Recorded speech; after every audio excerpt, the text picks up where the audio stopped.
to the face, yeah. She wanna stay. Singing to your bitch like I was Drake, yeah. Don't just try to tell me you love me. Can't keep it real if you really don't trust me. Come with a real, you hip in the front, so you get my meals. So I'm gunning for the money in the bank. Coming with a dank, scrolling a tank, rolling with a gang. You sit and I on the sideline tripping. I go to the hole with a rock like Pippin.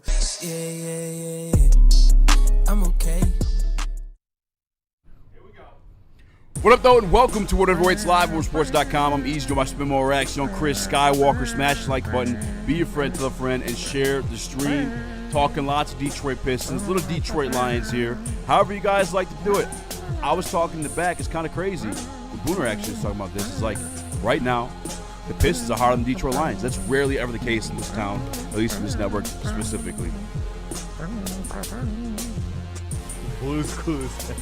Today we gather here to mourn a fallen comrade. He loved to send him. Joey Cora is no longer a Detroit Tiger. AJ Hinch has relieved Joey Cora of his third base duties. And he will no longer be sending Tigers home when they are just getting to second base and the ball's already on the infield. We will miss his arm movements and just his overall gusto at the third base coach position. Joey Cora was an icon for the Detroit Tigers. He cost us a lot of runs this year, but his overall aura will be missed. Joey Ora. The windmill. Rest in peace. We hardly knew you. How you feeling about that one? I mean, yeah, you had to do it. The guy just had some of the most egregious sends I've ever seen in my life this year. Yeah. Like, I like being aggressive, but if you got, like, Colt Keith barely rounding second and the outfielder's got the ball in his hand, he's not the fastest guy. Like, maybe let him stay up at third base. So, yeah, I mean, it was, they said, it was no off-the-field issues. It was just a difference in baseball philosophy. Like, oh, don't worry, we know. Those issues were strictly on the field. So, yeah, like, I like my third base coach to be aggressive, but he was a little too aggressive. To be honest, too, I like my third base coach not to be old as shit. Yeah, I want them to be able to have some clear vision out there. Not 60-plus. How old is Joey Cora, you think? He's an old guy. I know he's old. Like, you think he's like 60? Like, no disrespect to anyone that's listening to the show. I would say he's got to be late 50s at least. But you guys know your eyes aren't the same. You know what I'm saying? I want somebody who can see well, holding it down. Just me. No, it's fair. And yeah, like it was time to do that one. And Joey Cora is not the reason that the Detroit Tigers are bad this year, but he has cost us some outs at the plate. And the past couple of years, it was, you would swallow it, pause, because the team was much better and they were winning games. But in a season like this year, every run counts. So you cannot allow these throwouts at the plate to happen. Weezy D, 313. I know you're a troll now, man. You've been clearly identified. He says, let's go, DeRozan. Let's get Katie Light for free. Prison. I'm calling the fucking police on you. I'm literally calling the police right the fuck. That's crazy. Braylon wants him some DeRozan. Spencer, I can't get with that. I can't get you with this shit. Let me ask you this, because I don't want to talk about basketball. No kidding, but baseball. On the subject of baseball, yeah, is this firing the start of another historic Tigers turnaround? Is this the catalyst? It could be. You never know. You never know what something like this can do to shake up a locker room. Team might be back. Gritty Tigs. I mean, they had the best ERA in baseball in June. They had the best winning percentage in baseball in the American League. So you put together a July like your June was, and you'll be right in the heat of playoff contention. So obviously that's tough to ask to go back-to-back like months like that, but the boys are feeling good, so. Fucking Katie Light. I still can't even. And other straight to jail. In good news, Jackson Jobe is scheduled to start his rehab assignment on Tuesday. I did see that. So that's very good news. The best pitching prospect in baseball of a year ago, is looking to get back on track. And we know that, Tommy Johns is pish posh these days. So he should be School like Tommy Johns, didn't he? Yeah, pretty much every big league pitcher has to have it at some point. So I don't want to say it's good, but you like to get it out of the way early. So hopefully, it's like popping your cherry. Yeah, exactly, just like that. So hopefully Joe will be good to go here pretty soon, and we can get him in that rotation this season. That is great news for Detroit Tigers fans. Yeah. I don't know where are you at with them in the season? You kind of out? Like I said, if they put together a July like their June, they will be right in the heat of contention for a playoff spot in August. So you just got to go out there and you've got to continue to try to win games at the same rate or a better rate than you did in June. And their pitching staff outside of Framber Valdez has been fantastic. So just got to keep that rolling. Your big money acquisition, your Scuba replacement, some are calling it. Not great. Here's the thing: I'm not going to tell you that outright the Tigers are going to make the playoffs, but I'm not going to tell you to quit rooting for it or not be happy when they win a fucking game. Because in baseball, we've seen this team specifically go from the bottom to the top, at least into the playoffs, I should say, and then from the top to squeaking in for the fucking playoffs. I don't think it's fair to count them out. No, it's never over until Especially in this division. I was going to say something crazy, but I didn't. I was going to pick somebody and say never it's not over until his sings. mom sings, but I didn't. Ooh. I didn't even have anybody in mind. I was just going to give somebody a random straight. No, it was someone. Chris's mom. You know who you are if you're listening. That's crazy. Your mom's fat. That would be hilarious. My mom's the skinniest person on earth. Shout out Chris. I would never do that to Chris's mom. Yeah. She's a homie, dude. Shit, Skywalker. You suck, Chris. But love what she drinks. I love your mom. Yeah, that's true. Yeah. So when I saw Chris's mom treating Chris like Chris, I just knew I didn't feel bad anymore. I was like, it's just something about him, man. I love when she drinks.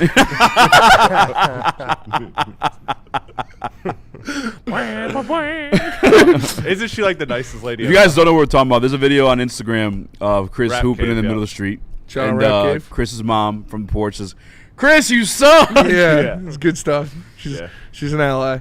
But yeah, no, I mean the Tigers. It's not dead. It's a KD long to the season baby, for a let's go. reason, man. You just got to put together a good July, and then you could be right back in it. So Yeah, I had Father's Day as my marker on the season.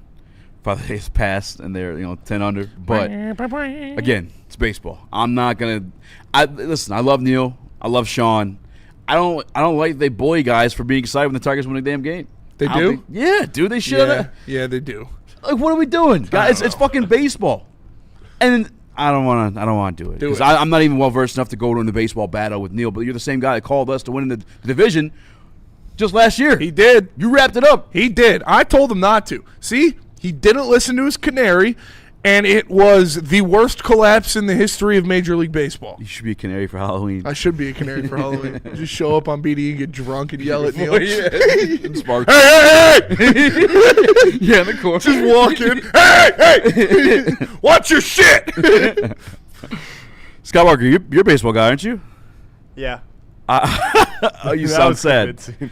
Man, it's hard to talk about the Tigers right now. I hope that they can keep this up for July, but realistically, I don't know. It's going to be hard to play how they did in the month of June for a whole nother month again. So Yeah. I don't want to get my hopes up high for them to have a couple bad games or go on another losing streak or something like that. But I mean, they're not out of contention right now. So this next month is going to be telling for sure. How many are they out from the wild card right now? Does anybody know off the top of their head?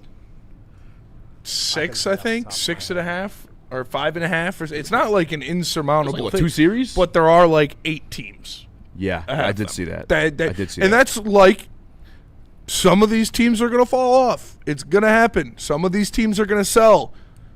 Sell. KJ Bay, we fell off. This is all cash, by the way. I ain't going to yell on this microphone for you guys, but he says, we fell off ever since Neil did that, and he's pretending like he never jinxed them. Yeah.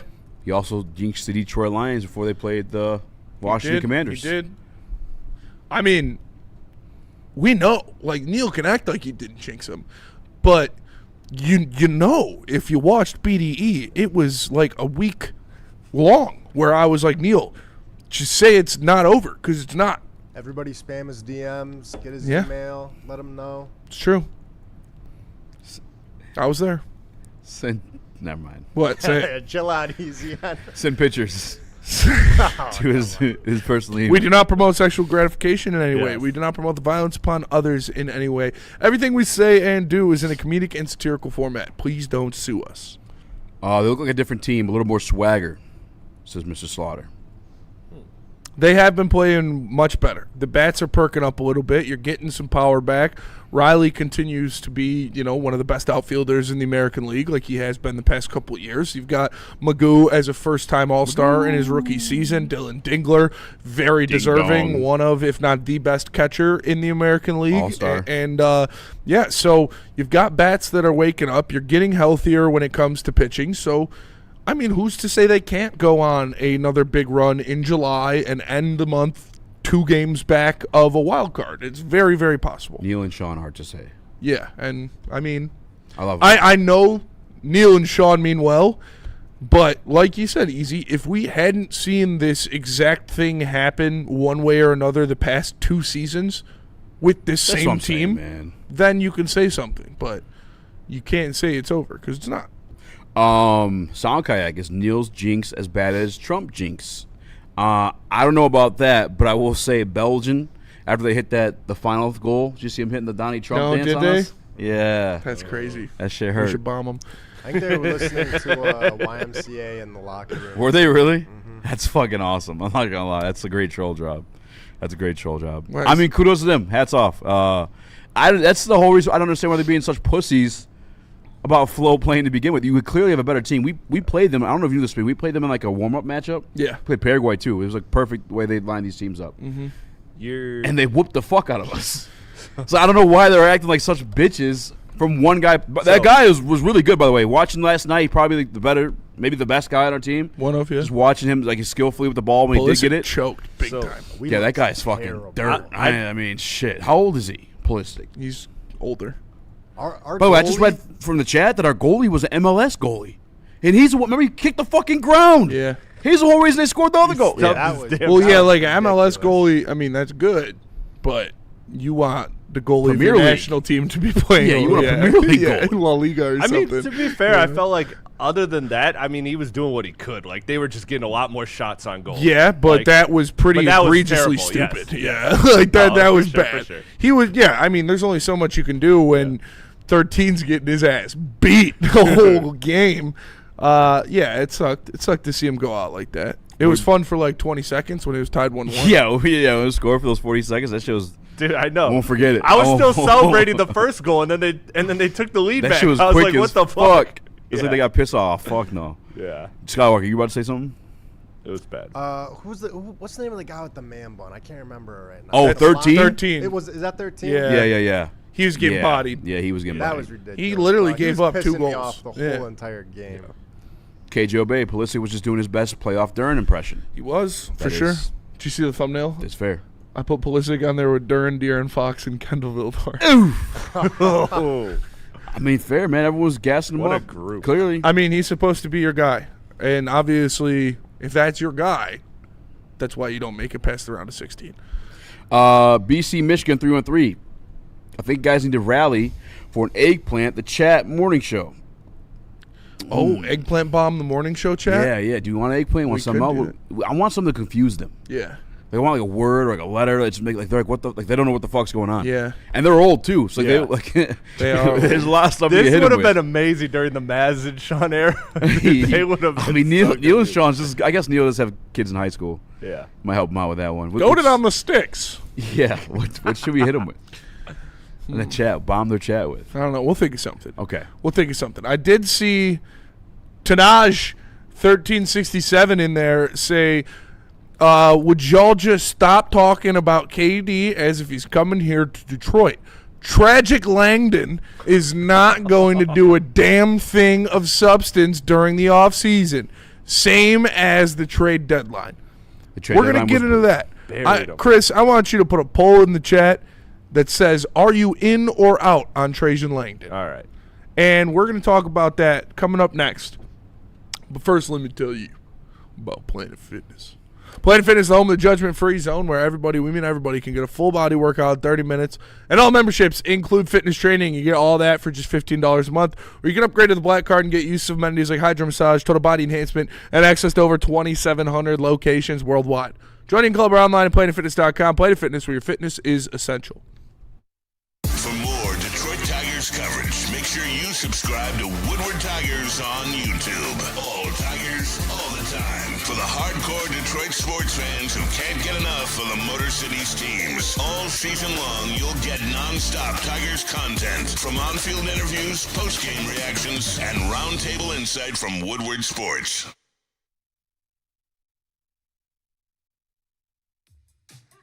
How do people feel about getting a Planet Fitness membership for $15 a month? How do they like working out in the clean and spacious gym that's filled with equipment for every workout? And how about free fitness training in the judgment-free zone that leaves them feeling energized all day long? Join Planet Fitness today with the free PF app, online or in club, and start getting that big fitness energy for $15 a month. Jahmyr Gibbs, breakout season, loading. Inside the 5, Gibbs to the end zone, touchdown! Woodward Sports, the most dominant Detroit sports coverage around. Brother, you just...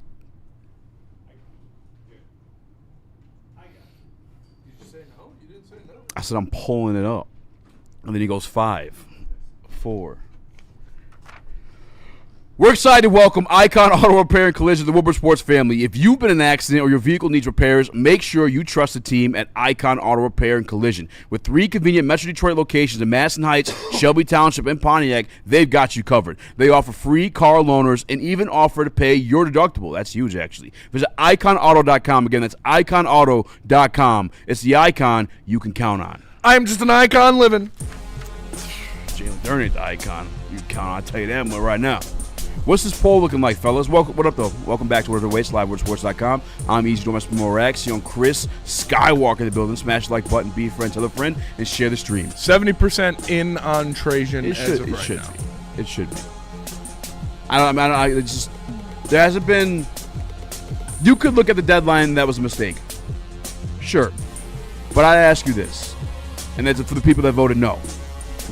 What player was moved to the deadline that would have help the Detroit Pistons? Like a realistic move at the deadline. Luke Kennard, Ayo Dosunmu. I'd say those are the 2 biggest ones. Yes. Kobe White as well. And are we talking one more round of the playoffs? Or probably. finals? I think they would help you. I don't know if they would have made the difference to beat the Cavs, but I think you would have been much better in that series. Have another shot maker like that. So, just to be clear, though, you guys were good with, because there was a big name moved in Jaren Jackson Jr. You guys are good with. Without that, and you would have been fine with him making a smaller. No. Looking back at it now, the reason we were told they weren't in on Jaren Jackson Jr. was because they were good with Tobias. Well, Tobias isn't on this team anymore. Well, so I think if you could have and you should have upgraded that 4 spot to bring in a guy that is a stretch 4 defensive player of the year, yeah, I think you should have done that. Because right now, if you had Jaren Jackson Jr. on this team and you added Isaiah Joe, then that looks a lot better. Then those ancillary pieces look a lot better. And you're not in this desperate need of another talented player. Because although you might not see Jaren Jackson as a true number 2, he would be your second best player if you had him right now. Or at the very least, your third best player if you had him right now. If you want to argue Asar's better than him, whatever. But, yeah, no, I think, yeah, you should have been in on Jaren Jackson. But, again, accept Jaren Jackson Jr. has an answer. That's hindsight's 20/20. Three first-round picks. I have no problem departing with 3 first-round so picks. To you guys, there's a just to be clear, there's a gap between Jaren Jackson Jr. and Trey Murphy, because that's about the asking price for Trey. I think Murphy. they're pretty similar of prospects, pretty similar of players, and I see them in the same ilk. Like, questionable as the number 2 option, but a no doubt improvement to anything that you have. Right. I would say Jaren Jackson Jr. and Trey Murphy would move me in similar ways. So I'm just looking it up now. So Jaren Jackson Jr.'s contract that year was the start of his 4-year contract, starting at $49 million, ending at $53 million. So much more than Trey Murphy, almost double that. Yeah. Just for context. Yep. Yeah, I mean different positions though too, right? Right. Like, And that's why stretch the floor, guard multiple positions. Not that Trey can't, but I mean Jaren's did it, right? Jaren's won a Defensive Player of the Year, so it's like I would value. Like, yeah, I think that's worth the double the money. And I think that's why Trey Murphy would go for more than Jaren Jackson in the market is because of the contract. Yeah. Like, that's the biggest thing for him. Where I'm at with it is that the Jaren Jackson Jr. trade, I still feel like, look, I wouldn't have been, like, extremely upset with it. I just would have felt like that was a risky move just because I don't feel like he's a true number 2, and at his price tag, that's a lot. I understand Trajan not making a move like that at the deadline, right? Because before the Tobias thing, like you said, before he said that, what did he say all year? He wants to test the young guys. He wants to see what they're like. So I get not making a big swing. I get that totally. We can look back and say maybe it was a mistake not getting Jaren Jackson Jr., but I do understand him not pursuing a big swing at the trade deadline. But, however, to me, it was no excuse to go get an Ayo DeSumo, a Kobe White, a Luke Kennard. Like, those are the type of moves that, to me, were inexcusable for him not to do. That was where I'm frustrated with, because what does a role player do but amplify your core? So you really want to find out what this core is? Mm-hmm. You get role players around it so you see the vision. You know, like, what? Do you want to just see a bunch of non-shooters out there and everything look clanky and see what they do? Like, I guess you learned something from that, but I feel like you also would have learned something from having Luke Kennard there or Kobe White or Ayo DeSumo, who dropped 43 fucking points in the playoffs in a game. Mm-hmm. Like, I just feel that is the thing that, to me, you can point to being upset with Trajan. Fast forwarding to now, though, I can't be upset when he has made every single call possible. And that's what I'm saying. He is trying to make a swing, and people are either not wanting to play ball with him or there's a grand conspiracy or whatever. But there's the fact that he is trying gives me faith that one move will line up. That's what I'm saying, whether it's now man. or the deadline. So I can't be mad at him because he also did the other things I asked for, upgrading the shooting, upgrading the 4 position. So I think he's done everything. Now, he has the important thing to do, but I think that I can't look at this offseason and be like super pissed at Trajan. I could be disappointed, but I can't be pissed. And job's not finished, but we're still in the fight. Yes. And that's all I can ask for. Yes. We just put out an article. Shout out WoodwardSports.com. We're pumping articles out again. But I put out, shout out. Terry asked, like, what are you most excited for in Detroit? For me, it's the Detroit Pistons. Like, there's the cell of hope there. Yeah. Where the Detroit Lions, I can think about them, and I know we'll make the playoffs. As soon as I think about that defense, I get depressed. With the Detroit Pistons, again, fight's not over, and we're still in it. Like, there's still a play to be made, and that's why I can't be out on Trajan just yet. And that's why, like, DBK in the chat, it should be the complete opposite. And I understand that the Detroit fan is battered and bruised and beaten down in the acquisition market as of recently. He says, we ain't going to get no superstar next to Cade. It's Detroit. I'm not getting my hopes up. That's a bad attitude to have towards this team because they have the flexibility to do that. Like, the Lions don't have the flexibility to add a superstar outside of drafting one. The Pistons do, and Trajan is in the mark. I am with Chris. I wholeheartedly believe that Trajan Langdon will get a true number 2, a true running mate star player next to Cade Cunningham. I believe him. I believe he's going to do it because it's what you got to do. It's what you have to do in this league to truly compete. You need to have at least a second guy. Yep. Now, what was the pieces on top of those 3 first-round picks in the Jaren Jackson Jr. trade, though? Because I will say I do view Jaren Jackson Jr. as a little bit more of an upgrade than Trey Murphy, just because of what he's actually done in the playoffs. I did look at some numbers last night, too. Trey Murphy actually had a playoff series. He averaged like 11 points. But, like, Jaren, I think he averaged like 2 blocks a game in the playoffs, if I'm not mistaken. In a steal. Like he's like dog defensively, can spread the floor. Like, if the trade value of Trey Murphy, when the trigger's finally pulled and becomes Detroit Piston, if he becomes a Detroit Piston, is equal to what Jaren Jackson Jr. went for, I might be a little disappointed, yeah. Because then for sure that's something you could have did at the deadline last year when you had the #1 overall seed team. So the trade looks like it's similar to what Trey Murphy, at least the Pelicans reportedly are looking for. It was three firsts, and I'll give you those specific firsts in a second here. And rookie guard Walter Clayton, so basically a prospect and 3 firsts. Florida Curry. The first were the Lakers 2027 pick, so you don't think that'll be a great pick, but it could be. Who knows? LA is making a lot of changes. The Jazz's own either Utah or Cleveland, whichever is more favorable, whichever is higher, and the Phoenix Suns 2031 first, which obviously you're looking at that is as a very valuable pick because that's several years out and they have nothing beyond like the future, you know. Well, to be fair, then those are just assets we didn't have. Yes. The first round picks we were working with aren't equal to that. Yes. That's something I think I'm glad you brought that up because I want to hammer that home to Pistons fans out there that are looking at the trade market. There are a lot more valuable firsts on the market than what the Pistons can offer. Because when you have a franchise player like Cade Cunningham that many believe are expecting to be here for the long term, Asar Thompson, another player expecting to be for the long term, Jalen Duren, another long term. Like if you have a core of young, talented players that just won 60 games with as we talked about, a shaky supporting cast, those future firsts aren't going to be as valuable as these teams like Minnesota where, yes, they're good right now, but who's to say that LaMelo doesn't cook them and ants out and then they're a bad team? Or Minnesota's going to implode. That's not going to work out. That's what I'm saying. So, there's more valuable firsts on the market. So, the Pistons have to also understand that, maybe that was it. Maybe it wasn't Duren that was the breaking point in Boston. Maybe Boston just thinks that Philly is going to suck in the future as opposed to the Pistons, and they view that first as more favorable. That. They're standing on business that they think Derek White's better than Jaylen Brown, which is insane. That he impacts winning more than Jaylen Brown. And if you look at the on-off stats, they're right.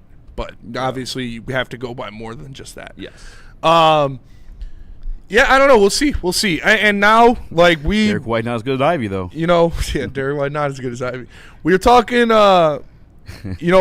we've been talking about this player movement off season for a while in the NBA, and you saw the first one this year where it was really people getting shuffled all over the place. Obviously, there would always be one or two, but this offseason there has been a lot of big players moving to different places, and that's how it's going to continue to be. Because with the aprons, with the way that you have a 5-year window to realistically keep a team of or a build of 4 or 5 players together, and if you don't win a championship by then, or even if you do, you've got to blow it up after that. So people are going to be moving around a lot. That's why you can't weigh yourself down with a $45 million contract to a rim-running center, because you have to have flexibility to be in on a move when people are getting moved out, because it's going to happen a lot. Perfect example, case in point today, Donovan Mitchell's extension. His final year, $77.5 million. Do you think he will be a Cleveland Cavalier in the final year of that deal? No fucking way. $77 million? 0.5. Jesus, man. Don't forget that $500. Other players taking less money to go win championships, and there's Donovan Mitchell. Was that third highest in the NBA? That's got to be. Yeah. That's got to be top 5. I know. I heard that Booker and SGA both have years that reach 70. I think those are the only 3 contracts that reach 70. Because obviously with the cap going up every year, everybody kind of resets the market like NFL type of thing. To be fair, they're Cleveland. Yeah. I mean, they're going to have to pay that. All right, we're going to go to break. But before we go to break, I do want to leave you guys with this one. We're going to keep talking Pistons when we get back. But he's, Big Con 51 says, would we hate bringing Ivy back on a cheap deal? All right, to break we go. Let me tell you about Pure Psychology.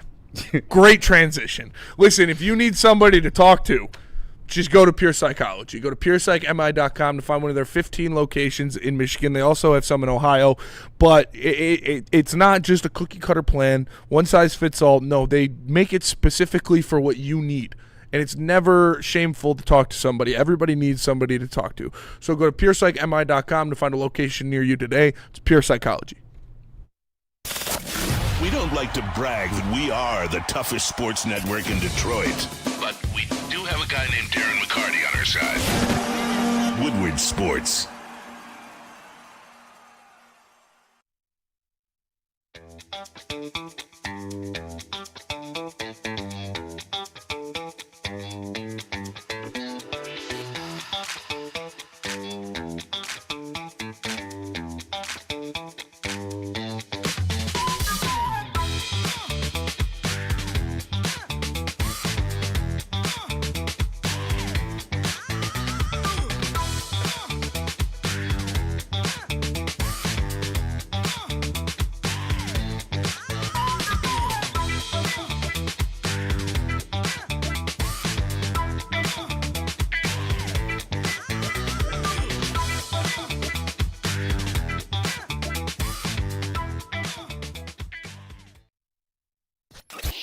ton of fun, a ton of sports, and a ton of man meat. Welcome to the Woodward Heavyweights, live daily 5 to 7 p.m. on Woodward Sports.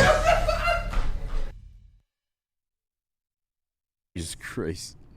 Art and Jakes, ladies and gentlemen, is my spot from our UFC Saturdays all the way to my NFL Sundays and everything in between. They got fine dining flavor in a sports bar setting and a fan-favorite packed menu. 22 draft beers, 80 TVs wall-to-wall. Make sure you pull up on me. I'm using the Shelby Sterling Heights area when I'm over there. Pull up on us. They got multiple ones across. They got Northville. We've been, I think, at least 6 of them. Make sure you guys pull up to Art and Jakes for your sports days. Pull up on me.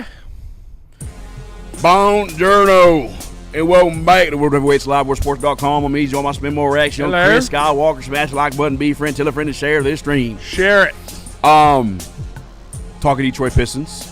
One thing I wanted to get into, we can get into whatever too. There's tons to talk about Detroit Pistons right now. Like I said, I think they're the most exciting thing to talk about in Detroit sports right now. There's just a hope there. But the one thing I'm sick of seeing through national media more than anything else is this scenario or narrative that Jalen Duren is a victim in these contract negotiations. Oh, man. Like they're blaming like the CBA, like they're punishing the players through the CBA. No, Jalen Duren punished himself. There are other players facing RFA. Austin Reeves is one. He got paid. Yeah. Because he was worth it. Pistons would have paid. The value was there.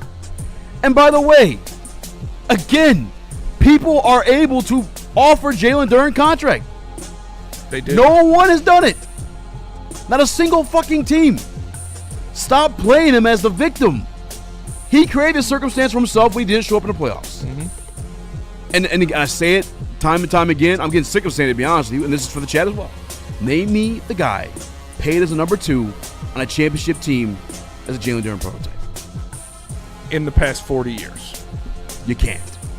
And if you dig deep and you grab like I saw someone put this in on my X post when I put it out there. Shaq. Now, okay, that's fine. I'll accept Shaq. Oh. He's not fucking Shaq. Oh. You know what I'm saying? Like, if you want to give the prototype, sure, maybe. I don't know. I'm not there with it. No, because Shaq didn't need creation. Shaq fucking just dominated. Yes. Duren isn't that. At least not yet. He's not a victim by any circumstance. He's going to be 26 facing a free agent market again. Yeah. If he decides to be. If he doesn't take a qualifying offer. Jalen Duren is not a victim from the CBA. Jalen Duren is not a victim from the Detroit Pistons. Jalen Duren is a victim from his own circumstance. He presented this to himself. Not any other way. No. Mm-hmm. And he literally had the audacity to go out there and say, I want to play in Sacramento. Even that wasn't enough to get him $40 million. Like, we've said it before, if he went out there and he was dropping 20 and 20 in the playoffs, the Kings or the Lakers or somebody like that would have offered him the money. You tested the waters. You're not as hot as you think you are. But nobody came calling.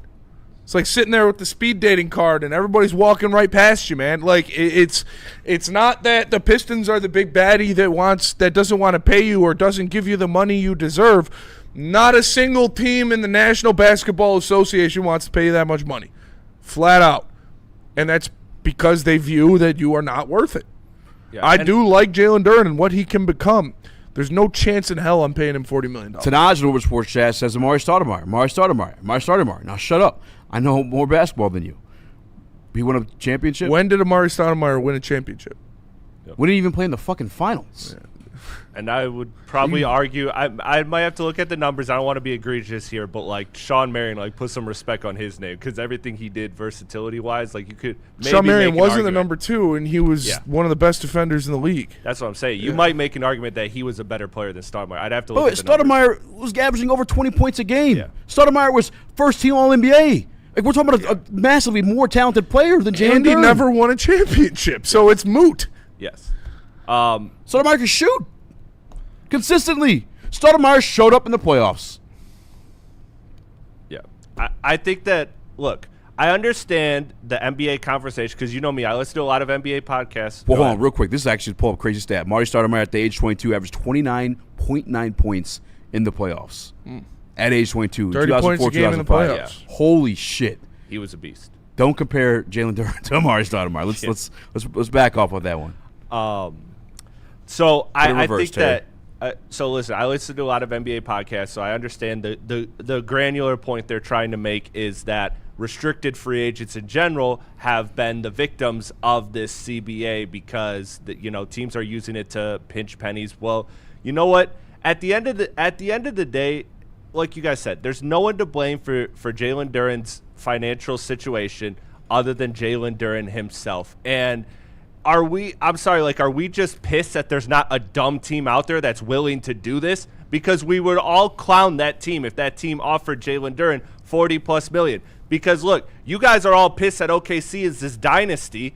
Well, how did they become a dynasty? Off of stupid trades from stupid teams. So you clearly don't want stupidity in the NBA. You don't want franchises that are being idiots. You want everybody to be smart, savvy, and good with their decisions. And now that it's finally happening, and yes, some specific players in specific scenarios are getting squeezed because of it, that is just a product of better basketball. Mm-hmm. That is just a product of the evolution of the game, of team building. So you cannot be mad at anybody but Jalen Duren. And Jalen Duren can't be mad at anybody but himself. And he does have the ultimate FU, the qualifying offer. Yeah. I understand it's a lot. I don't think he's going to turn down $100+ million to do it.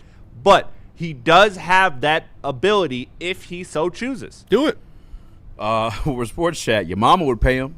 She couldn't afford him, but she probably would. Yeah. That's a handsome man. Would either of you right now, if you're Jalen Duren, take the qualifying offer and bet on yourself? No, dude, you're going to be 26. No. In 4 years, the contract's up. No. The qualifying offer is 1 year, and then you're unrestricted. I know. No. But I'm saying you can test free agency again and make this money. Yeah. Okay. And by the way, in your prime. It's the same way every single, right now, $35 million for Jalen Duren is honestly, it's still a lot. I'm being honest with you. I'm not going to lie to you. And I'm not trying to be disrespectful towards Jalen Duren. Obviously, the situation dealing with right now, the contract is Trajan, and the rest of the NBA feels the same way. But the market is going to go up naturally, too, at 26. So you're going to get more money, dude. Yeah, and I don't know if it's him, the agent. I don't want to, call names or call anybody crybabies. But, what are we doing, man? Give it up. Do it effortless. As my question is to y'all is, who will you replace Duren with? Paul Reed, GTF? We don't have. He's going to be on the team. Come back. Yeah. Like Jalen Duren is. You don't have to replace. He's not a free agent who's walking if you don't give him $40 million a year. Like it's not $40 million a year or no Jalen Duren. He's gonna be on this team and he's not gonna get paid $40 million a year. Trajan won. Like that's a fact. I don't know why. I think people think that it's if you don't sign him for $40 million, he won. No, he is on this team next year, no matter what. And he will more than likely sign the $100 million contract that the Pistons are going to offer him. Tanaj doubles down. And the Jalen Duren Amari Stoudemire comps. At age 22, in 2004-2005 season, Amari Stoudemire averaged in 80 games 26 points a game and finishes a top 10 MVP candidate. What are we doing, man? We got put the pipe down. Step away. By the way, Amari Stoudemire could play all over the court as well. Stretch the floor a little bit. Mm-hmm. Had an offensive game. Didn't need the offense created for him. Although he had Steve Nash, he didn't need that creation. And he could create himself. Yeah, JJ47K says Jalen Duren doesn't have the bag that Amari had. Not at all. The amount of the post moves, the back downs. Amari Stoudemire was him. And also look, I don't get this point because he signed a very lucrative deal and was not worth that next contract. That's also true. Because he had a bunch of health injuries and he fell apart. Great point. So we're supposed to pay him Stoudemire money even though Stoudemire was better and that contract ended up being bad? Yeah, what is your point? Yeah, his point is that we have the next Amari Stoudemire, so we shouldn't pay him. If he even was Amari Stoudemire, it still wouldn't be worth it. Look how it worked out. Shab with the super chat says Duren gets cucked by a MF named Wendell in the playoffs, and you think he deserves $40 million. Listen, I think Jalen Duren will get better. I do. Is he a $40 million player a year right now? Absolutely not. No. And that's why no team in the NBA is willing to give him that money. It's not just the big meme Pistons, the cheap Pistons. No, it is no team in the NBA will give him that much money. Right. And the Pistons are just getting villainized because it is their player. If it was anybody else, the national media would be villainizing that team because they're trying to be fake sympathetic to these players. They don't give a damn about the it. virtue signaling with that bullshit. Get the fuck out of here. No one's a fucking victim at 22 making $30+ million a year, brother. Yeah. Like, take that shit, shove it, turn sideways and shove it straight up your ass. Yeah, that's the craziest part. How could you do this to this young man? You're making $100 million here. Like, what? He's about to sign a $100 million contract. Don't feel bad for him. And on top of that, like, Jalen Durant can find middle ground and agree to a contract. Maybe he can't because agent doesn't seem the best, but but there's room. Like, you could do a 3-year contract with a 4th-year player option. Then look, you get to start the market at 25 instead of 26. You could do a 2+2. You could do all sorts of things because I'm sure at the end of the day there is a lot of wiggle room between the Detroit Pistons and you to find middle ground. It sounds like you guys are very far apart. So guess what? Meet in the middle with a shorter-term deal. I think the Pistons would probably take Jalen Durant on a shorter deal. I don't think they're just locking him to here's your 4-year deal. That's probably what they offered him. But I think the Pistons would sign a 2-year deal and take the gamble because what if he is a bum in the playoffs again? And then you could get off of that contract, and then you're not hampered by that contract. I think the Pistons would be open to a 2-year deal. They don't have this. This doesn't have to be this thing that screws him for generations and robs him of all his money. Like, he has flexibility. How dare you give this 21-year-old $100 million contract, you monsters! You monster. No, the Suns did not go to the finals with Amari Stoudemire, so somebody asked that. They did not. Nope. Tim Duncan, unfortunately, was those were some great series. Tim Duncan, worth $40 million a year. I'll never forget, there's one playoff series, and I think David Robinson. the Spurs might have made light work of them, but like the Suns won Game 1, and that's when they had like the number 1 offense in the league, and they're like the hottest shout show in town. Yeah, shout out Mike D'Antoni, and then Tim Duncan started stretching the floor and shooting threes. It was crazy. It was insane. It was crazy. Yeah, I was like, what the fuck, dude? This guy. I vividly remember that game because it was just like Tim Duncan's like, all right, we need threes now. I got you. Yeah. He's like, let's get Amari away from the basket. I got you. Kids these days, this is the first time I'm using my unk status. Nice. Kids these days will never truly appreciate how good Tim Duncan is at basketball. We didn't. Yeah. Because unless you see what he did for 10 years, like, you watch his highlights and you go, okay, guy's hitting turnaround bank shots all day and little jump hooks. Who cares? No, Tim Duncan's a top 10 player all time. He was a winner. To hit that shit consistently as he did. I mean, the big fundamental. Yeah, he was what Bill Russell did, but against actual real athletes. That's 100. That's so true. Facts. He was the Bill Russell of actual NBA. Yeah, of actual athletes.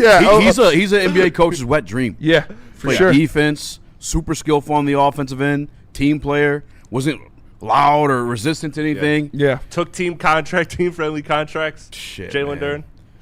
All right, let's go to break. We'll come back. I got a question for Chris when we come back, by the way. Maybe ask Detroit Pistons acquisition. And we do got to talk about DeMar DeRozan soon. We do. But first, tell us about Yaldo. I'll tell you about the Yaldo Ice Center. I've been doing it for over 30 years. I remember growing up driving to school, hearing the commercial on the radio when I was like in 2nd grade. That's how long they've been doing this thing. I'm 56 years old, all right? They have over 100,000 operations in their back pocket. That's why I can get it done in less than 8 minutes. And most patients are seeing 20/20 the very next day. And right now, they're running a special this summer where you can pay $16.99 per eye.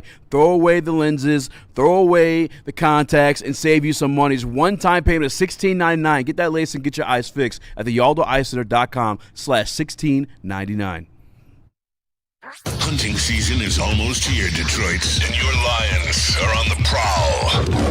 Make sure you're locked into Woodward Sports for all the Dan Campbell reactions, Jared Goff touchdowns, Amon-Ra first downs, Penny pancakes, Kirby picks, Gibbs big plays, and of course, Jack Fox's leg. Stay locked in on all your Lions coverage right here on Detroit's #1 sports network, Woodward Sports.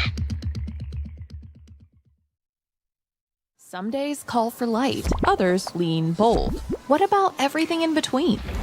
All Day IPA, the easy choice for every day. Citrusy, crisp, Refreshing. Flavor you can float with. Light on the hops, big on refreshment. One's great. 2, even better. Brewed with you in mind. No shortcuts, no fuss. Big on flavor. Never too much. All day IPA. Hop into easy. We don't like to brag that we are the toughest sports network in Detroit, but we do have a guy named Darren McCarty on our side. Woodward Sports.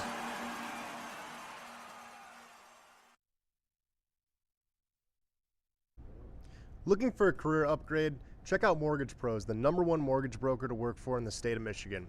We saw their incredible company culture firsthand at their annual block party. Their team truly loves what they do, and it shows. With 4.9 stars on Google and over 4,000 reviews, their reputation speaks for itself. So if you're looking for a new job, give Mortgage Pros in Troy a call at 248-416-1361. Mortgage Pros. Let the pros handle it. What up, though? Welcome back to Woodward Weights. Smash like button, be a friend, tell a friend, share the stream. Smash. Talking Detroit Pistons free agency, maybe a little bit of trades. A name that's been bouncing around lately that I'm not as familiar with, and that's why I'm going to go to Chris on this one. Okay. Peyton Watson.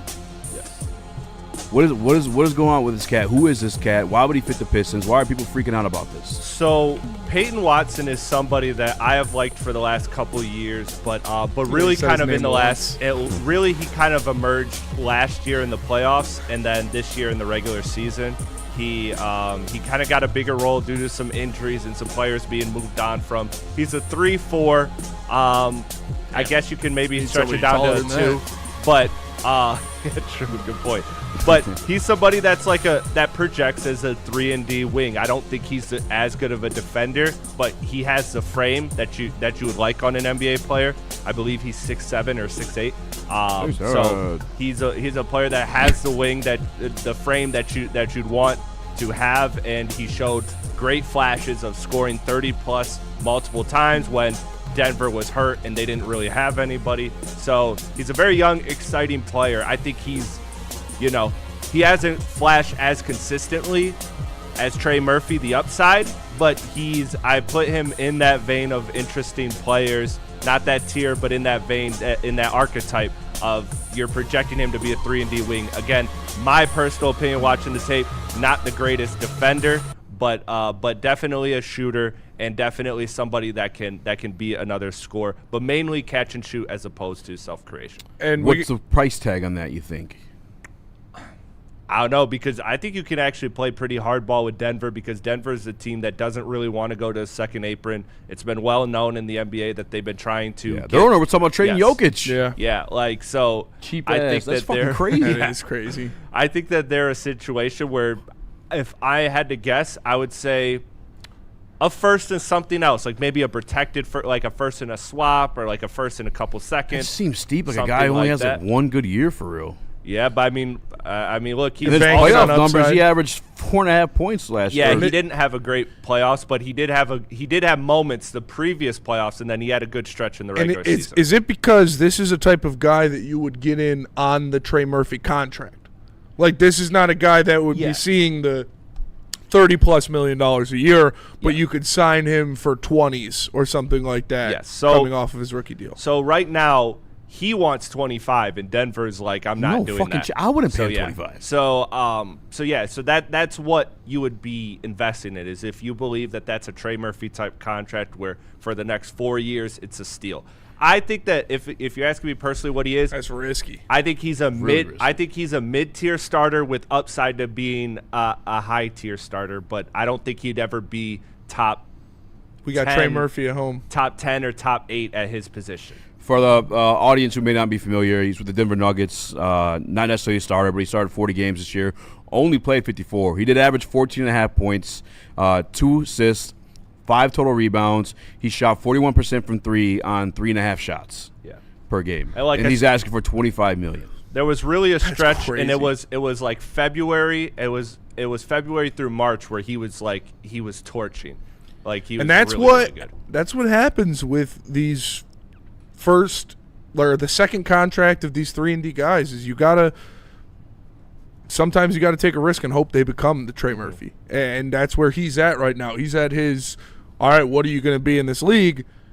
it's one way or another. So whatever I don't want to say I want the Pistons to do this because that's a lot of risk for a guy that you would be expecting to be a big part of your team next year. So I don't know if that's the place I want them going. But whatever team takes the risk on him, it's high risk, high reward. And Nitty Gritty with the super chat. He says, shout out to all the cousins in the chat today. Shout out. There was a super chat that I don't believe we got to. You guys correct me if I'm wrong, but Silas said, am I wrong in thinking Mitchell just blew any window for Cleveland? How do they get any better and not get swept by the Knicks? No, I think you're absolutely right. Because those are the contracts you can only give out to when you are sure that this guy is a super-duper star. Like, you could only give a contract like that out to one of the best players in the league because it hard caps you of what you can be. Like, you give those contracts to the Cades, to the Lucas, to the Ants, to the SGAs, to the guys that you know they're the team, they're the system, they're the deal. Because you can only put so many other pieces around them when you're paying them that much money. So I do think that he just handcuffed Cleveland to what they could truly be as a team. But luckily for Cleveland, they have the LeBron factor to where he's going to take a very cheap deal to probably go play there. And I mean, I guess we're seeing that with this CBA that a lot of players are just able to be moved at any point, and so I think it's like going to be a constant cycle of like, oh, now this team is ready to compete, so they'll take Donovan Mitchell on a bad contract because for 2 years he might be a bit of an overpay, but he might be the piece we need.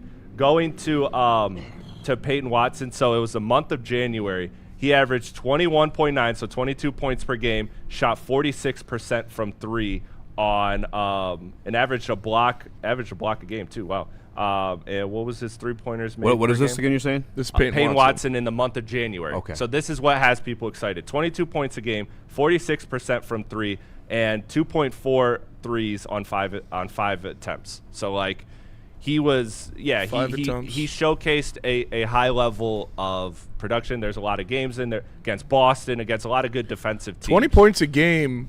It was for a month. 20 points a game with only averaging 2 threes made per game is impressive. Yeah. Because that means you're getting buckets other ways. You're getting to the line.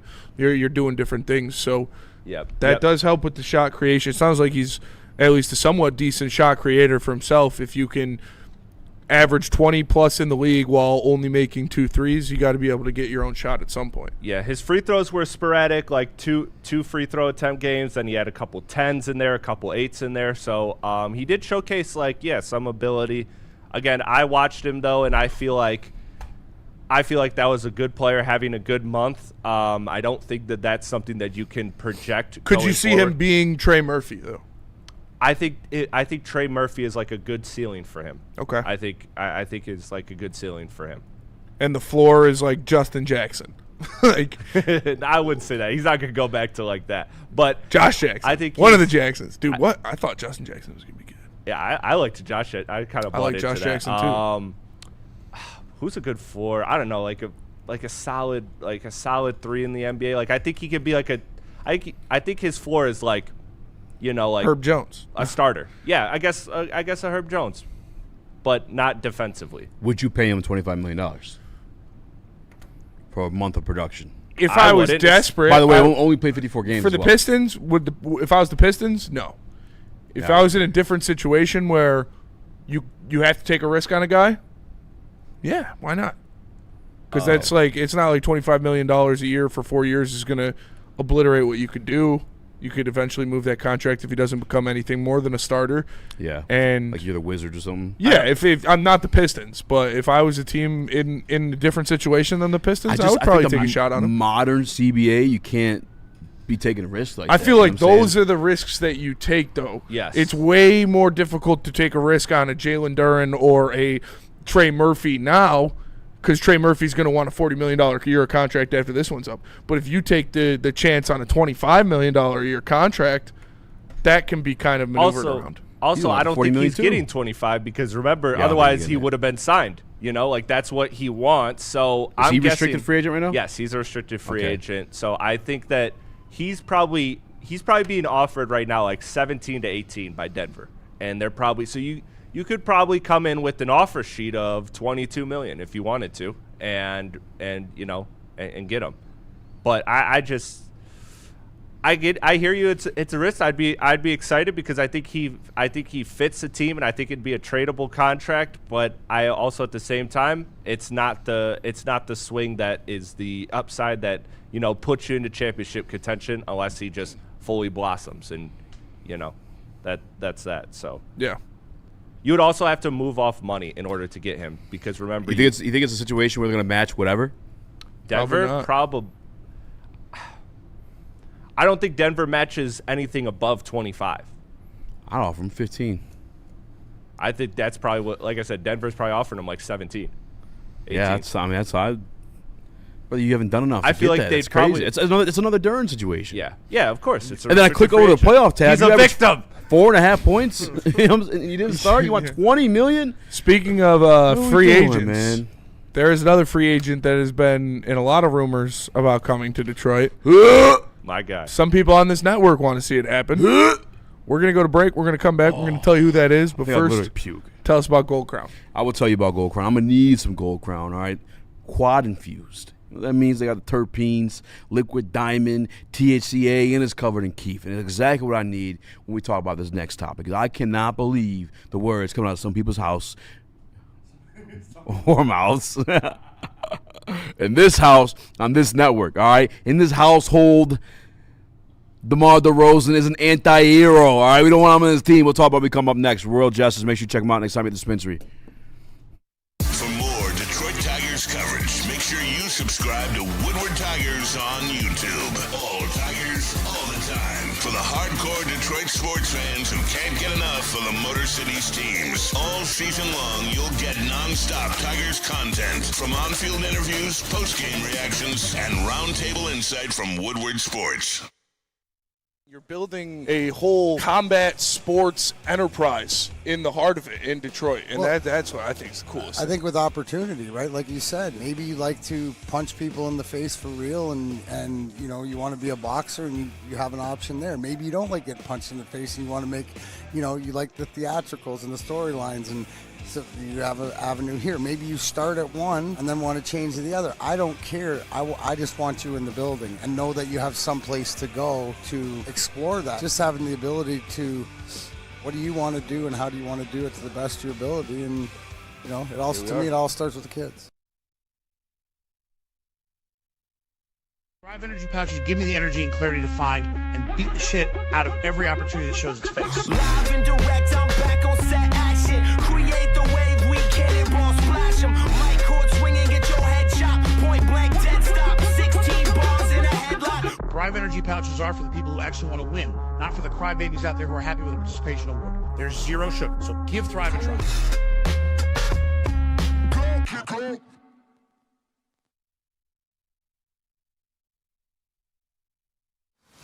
Jameer Gibbs, breakout season, loading.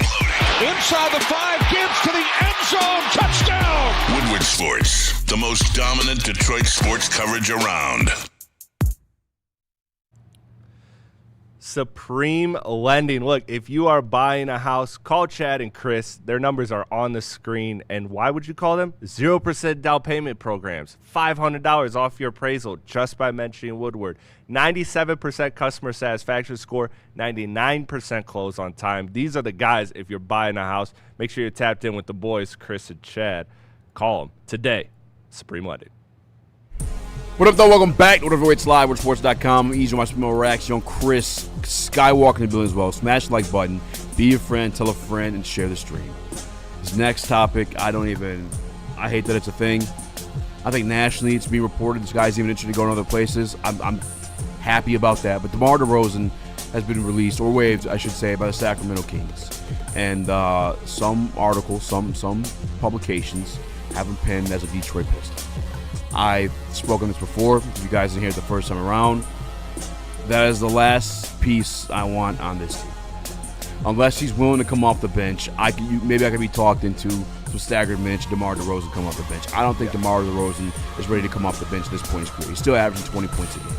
But the thing is, you can't spread the floor and work fluidly with Cade Cunningham, DeMar DeRozan, and Jalen Duren on this team. It's just not going to work.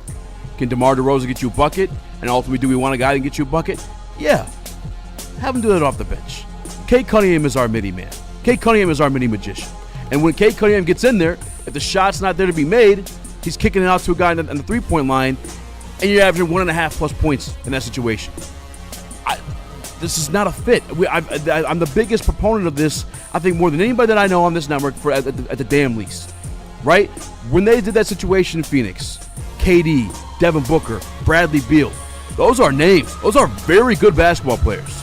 Did it work? No, because it didn't fit at the end of the day. I think the Miami Heat situation with Bam Adebayo, Giannis Antetokounmpo out there is going to work because no, it doesn't fit at the end of the day. There's a lot of experiments and situations we've seen like this throughout the NBA history. They're like a lot of good players. Like on paper, that makes sense. When it comes to X's and O's and get these guys in their spots and allow them to win games, basketball games for you, it doesn't work out. No, I don't want DeMar DeRozan clogging up the paint or the mid position more than Cade Cunningham or over Cade Cunningham or just in the space at all. I don't want DeMar DeRozan on this team. I think that'd be a bad investment. I think it'd be bad for us, to be honest with you. I think that it would be worthwhile if you could find the right situation, like you said, because a couple things that he brings to this Piston team that you would value and appreciate is obviously the ability to create his own shot. He's a very underrated playmaker. I mean, he has so many 7-8 assist games, and that was on the Kings, brother. On the Kings, you're generating plays, buckets for others. You are special. I think that there's some things that he does, and also the way he draws fouls and gets to the free throw line. I think there are abilities that he has that you would like. But the context is, yes, if he is a sixth man, if I'm getting him on the mid-level exception that I have and I can use anyways, okay, cool. But I'm not shelling out actual capital to get him in a sign-in trade. I'm not actually, and I know that's not what they're saying, but just putting it in context here. If you are getting him for free and he is under the standing of being a supercharged bench player, I think he could bring positive value to the Pistons. We talked into it in that scenario, yes, for sure. But I don't think that's happening. I think he is probably going home to Toronto or maybe to L.A. because we all know that Drake's he wants allow to that be to happen. Drake, Kawhi, do we think you would get us a ring? Drake ain't got nothing. Must have been spur of the moment. Kawhi, that was a fucking bar. Hey man, if Kendrick came to Toronto, I'm sure Kawhi or DeMar could come to Toronto. So that's a good point. I'm not worried about that. But I think that Miami's also been linked, and I saw Drake said you come have your game, you come have your concert, but you gotta go right back to the plane after. That's crazy. He said in the song. I know. But I think that going forward, I think that DeMar would be welcomed back with open arms for everybody but Drake, and they'd have some heart-to-heart or whatever. They'd fix I don't know. Listen, if DeMar DeRozan wants to play on a good team next year, he's going to be coming off the bench. Flat out. And I know some people are in love with it. No, he can be. I don't really like the whole argument of falling in love with a name or that type of thing, but I think actually truly wanting DeMar DeRozan to be on this team and a part of this core is just falling in love with a name, because nothing he does fits what you want to do on this team. And I just think that if he's going somewhere, like Chris said, it's going to be somewhere in L.A. or back to Toronto or Miami, and he's going to be a bench player. So if you want to die on the hill of we need DeMar DeRozan coming off the bench, I mean, whatever. That's not a hill. Is DeMar DeRozan going to make your bench unit, astronomically better? Not really. Not really. He's not that effective of a player anymore. He's just not. So could he give you a minor upgrade to your bench unit? Sure. Is he a starter in the league anymore? Not on a good team. So it's not somebody that I'm dying on the hill one way or another to make sure that they come to Detroit. He just got cut by the Kings. Well, he wanted out.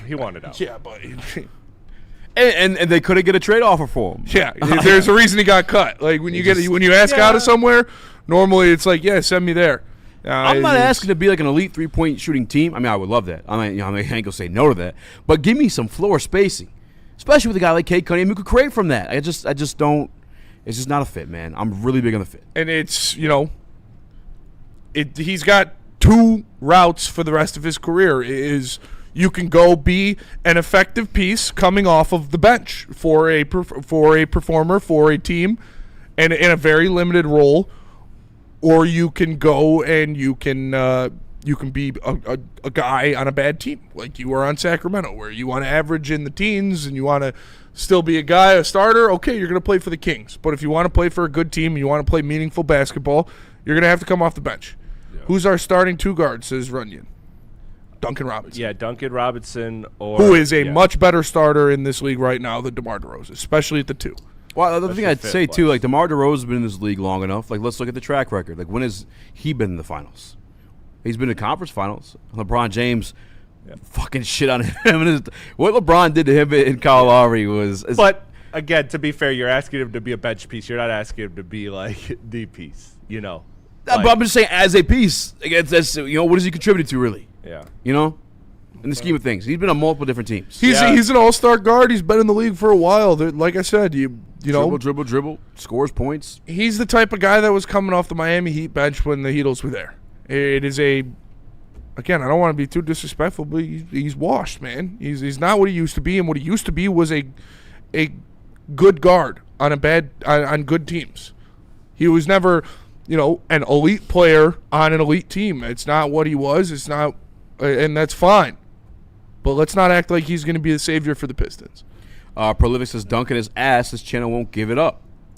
He's a better fit for the Detroit Pistons than DeMar DeRozan. 1,000%. Yes. You guys told me the same stuff. Jay Nivas is a great player. It just didn't work out. Mm-hmm. Injury came in towards the end, too, but just never worked out. Literally gave us the worst record in franchise history. Duncan Robinson had more playoff points last year than the last 4 years of DeMar DeRozan because he's been on the Kings and Bulls. It's like, and I saw these highlights run around on Twitter making its way. Josh Smith. Josh Smith put up good individual numbers. Came here at Craig Monroe and Andre Drummond. That was the fucking ugliest basketball. Some of the ugliest basketball I've seen this team play in my lifetime. No, he doesn't fit the team at all. Like, you gotta have fits. You can't just grab a guy that's averaging 20, throw him in any lineup, and he's gonna produce the same way and win games. Mm-hmm. It's just not. It's not how it works. Shout out to Innocent Koala in the chat. We appreciate you tapping in, brother. Great name. Great name. The Dundada says his greatest contribution to the show is I'm buying a house right now, and we appreciate you for that. Blimpy says if we're getting rid of Holland, I'll take your DeRozan, and I would too in that scenario. And if we're getting rid of Holland, hopefully you're getting something else souped up. Yeah, like if you added another star and needed to fill out bench spots, would love DeMar DeRozan. That's the thing too. Is like, okay, if DeMar's coming off the bench, Holland's coming off the bench, again with the spacing. I don't know. Yeah. I don't know, let's put Holland at the 4, but DeMar's been playing the 4 lately too. Yeah, there's no matter how you shake it. The more I say it, the less I like it. He's going to be playing good one. The more you say it, the more he's going to be playing with 1 to 2 non-spacers. So it is going to be a tricky fit. However, I mean, look, you can make, if I want to just be completely devil's advocate here, you can make an argument that Tobias was not shooting the 3 at all in the playoffs, but he was still able to get buckets in that ugly spacing. He was, like, just inside the basket. Yeah, and we lost. Yeah, exactly. So, unfortunately. I just saw one in there. I apologize. Don't know who asked it, but they're asking, I'm not dying on the hill for DeRozan, but they're asking easy, what does Kevin Durant give you in the playoffs? Throughout his career, 29 points in the playoffs. And the one game that he played last year for the Houston Rockets, he had 23 points and shot 58%. Previous playoff stint was 23-24, where he averaged 26.8 points per game. The year before that, in 22-23, he averaged 29 points per game. And by the way, throughout his entirety of his career, shooting 35% from 3. And in the Phoenix situation, mind you, no point guard. There's no way. Tobias Harris put up 30 points playing with Cade Cunningham at the 4 spot. What do you think Kevin Durant would do? There's no way Tobias Harris in the offensive end. Come on, with Cade Cunningham. It's ridiculous. And I'm not even trying to shit on you. I'm just asking you to logically go through the steps. Like, tell me the facilitator and creator that KD has played with in the past 5 years. Ever, really. As good as Cade Cunningham, to that level. There hasn't been one. Him and Cade would be fucking nuts. It is the perfect pairing. Now, we could talk costs. If your hold up is a cost, if it's like 3+ first-round picks and then some stuff, like, I'm with you. Let's hold on. Let's wait a minute, because probably only play realistically 2 to 3 more years. Mm-hmm. But if it's anything other than that, I can't condone it. I really can't. There's no way people are like actually that impressed over. Do you actually think DeMar DeRozan is the missing piece for the Pistons? Is Reggie Jackson still on the team? That's when he would be good. The shit that gets me too is when people discuss it as an equal to Kevin. We're talking fucking DeMar DeRozan, who's, all due respect to him, I mean, truly, sure, but at his time, when you speak about it as equal to Kevin Durant joining this team, I mean, that's truly just like jail. Like, you should go to jail for that shit. Straight to jail. Honestly. Yeah. I want to call up the police, snitch, and press charges, because that's fucking criminal shit. Criminal shit. Carry on. Nowhere near equal to what Kevin Durant is now. Prolific. At any point in his career. Prolific FC says, asking what a 2-time Finals MVP has done in the playoffs. Yeah, man. I mean, I don't know, man. Listen, I don't know. I'm trying to help you guys walk through the steps. Sometimes I liked when this city didn't watch basketball. I don't understand it, man. When it comes to, basketball, Durant should be the one person that everybody's just on board with. I don't understand that. Yeah. Durant. Tell us about water hazard. Real quick, I just got one more. And I just remember, we'll touch on it when we come back. Says Tobias is better than John Collins, bro. Y'all in denial. We'll talk about it, do whatever list when we come back. Go ahead. Let me tell you guys about Water Hazard. Oh, my God. Water Hazard is the first canned vodka cocktail from Founders. It's a vodka-based cocktail at 5% ABV that's citrusy, refreshing, and gluten-free. Guys, whether you're on the golf course, you're hanging with your buddies, go get you some Water Hazard. It'll be good for a good time. You can get $5 cans at any Art and Jake's location in Michigan on Mondays, Thursdays, and Sundays. Please drink responsibly. Hunting season is almost here, Detroit, and your Lions are on the prowl. Make sure you're locked into Woodward Sports for all the Dan Campbell reactions, Jared Goff touchdowns, Amon-Ra first downs, Penny pancakes, Kirby picks, Gibbs big plays, and of course, Jack Fox's leg. Stay locked in on all your Lions coverage right here on Detroit's #1 sports network, Woodward Sports.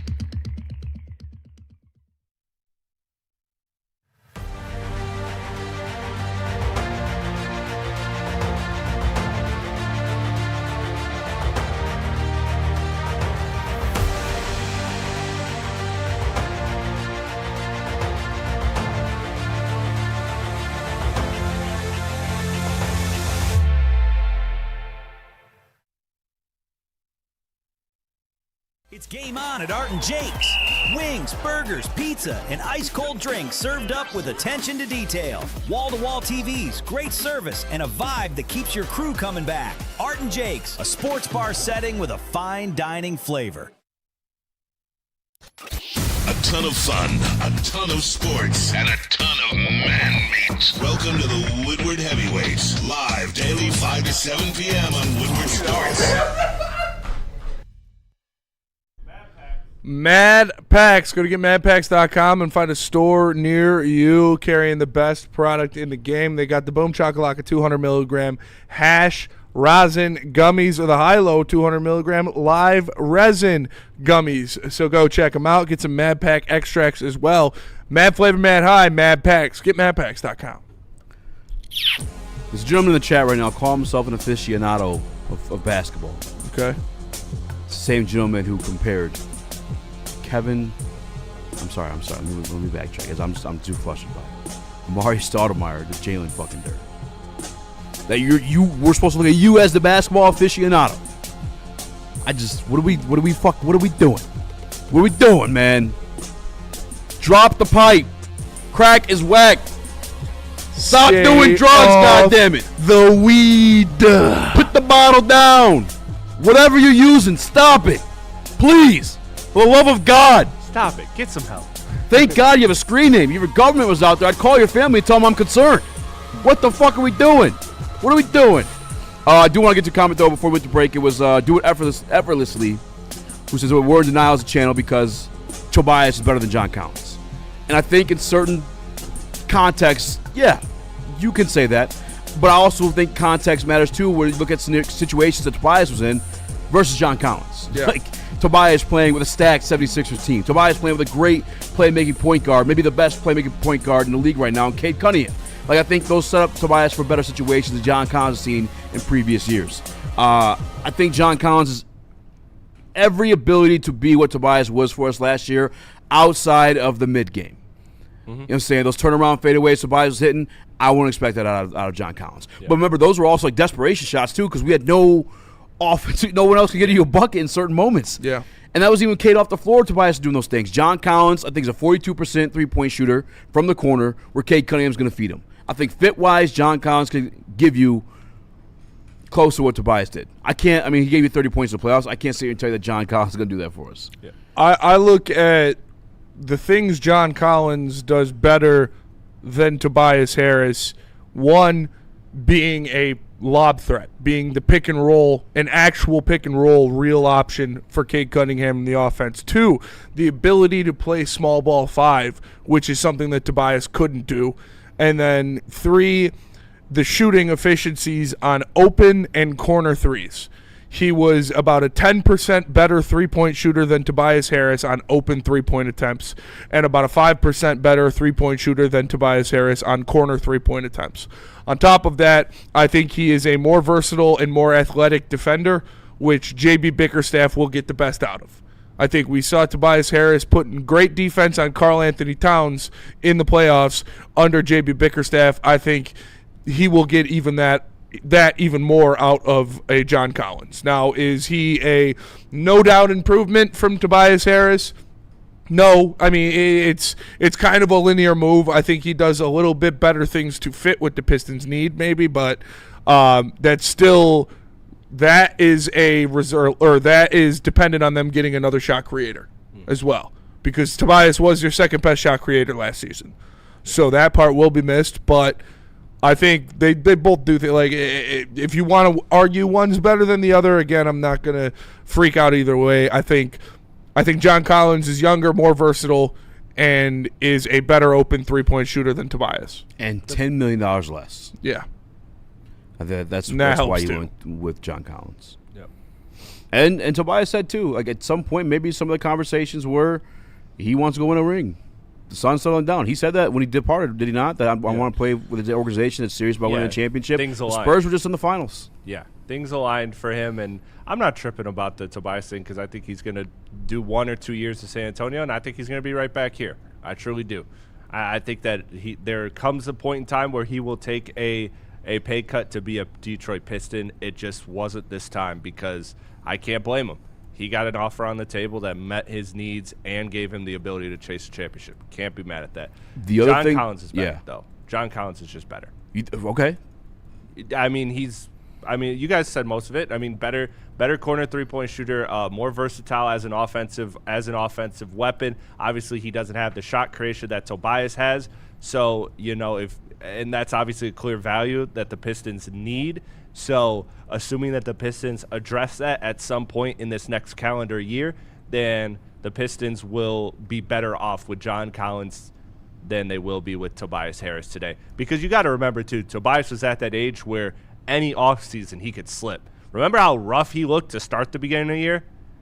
Like, he was really rough, and he came on strong, and and he fixed it, and he played his best basketball when it mattered. So shout out to him. But the beginning of the season, he looked cooked. Mm-hmm. So this was an all-around upgrade. But yes, the context is you need other shot creating to go with it in order to say that it is a complete home run better than Tobias Harris.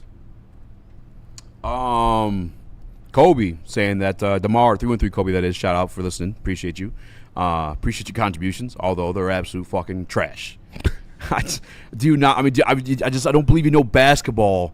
Yes, by the individual stat numbers, you could sit there and tell me DeMar DeRozan is better than Tobias Harris and John Collins. But you're talking about fits for this team. If your goal is to win basketball games, DeMar DeRozan is third on that list every single fucking time. Clogging up the spacing, can't shoot from three. Like, what did we, like, do you not watch basketball? Do we just look at, 20 points per game? Throw them in there. That'll win. Do you not remember what the Phoenix Suns did with KD, Devin Booker, and Bradley Beal? That's what you're asking for. All those 20 points a game per piece. That's an easy championship team, is it not? No, because they don't fit. They don't fit on the court.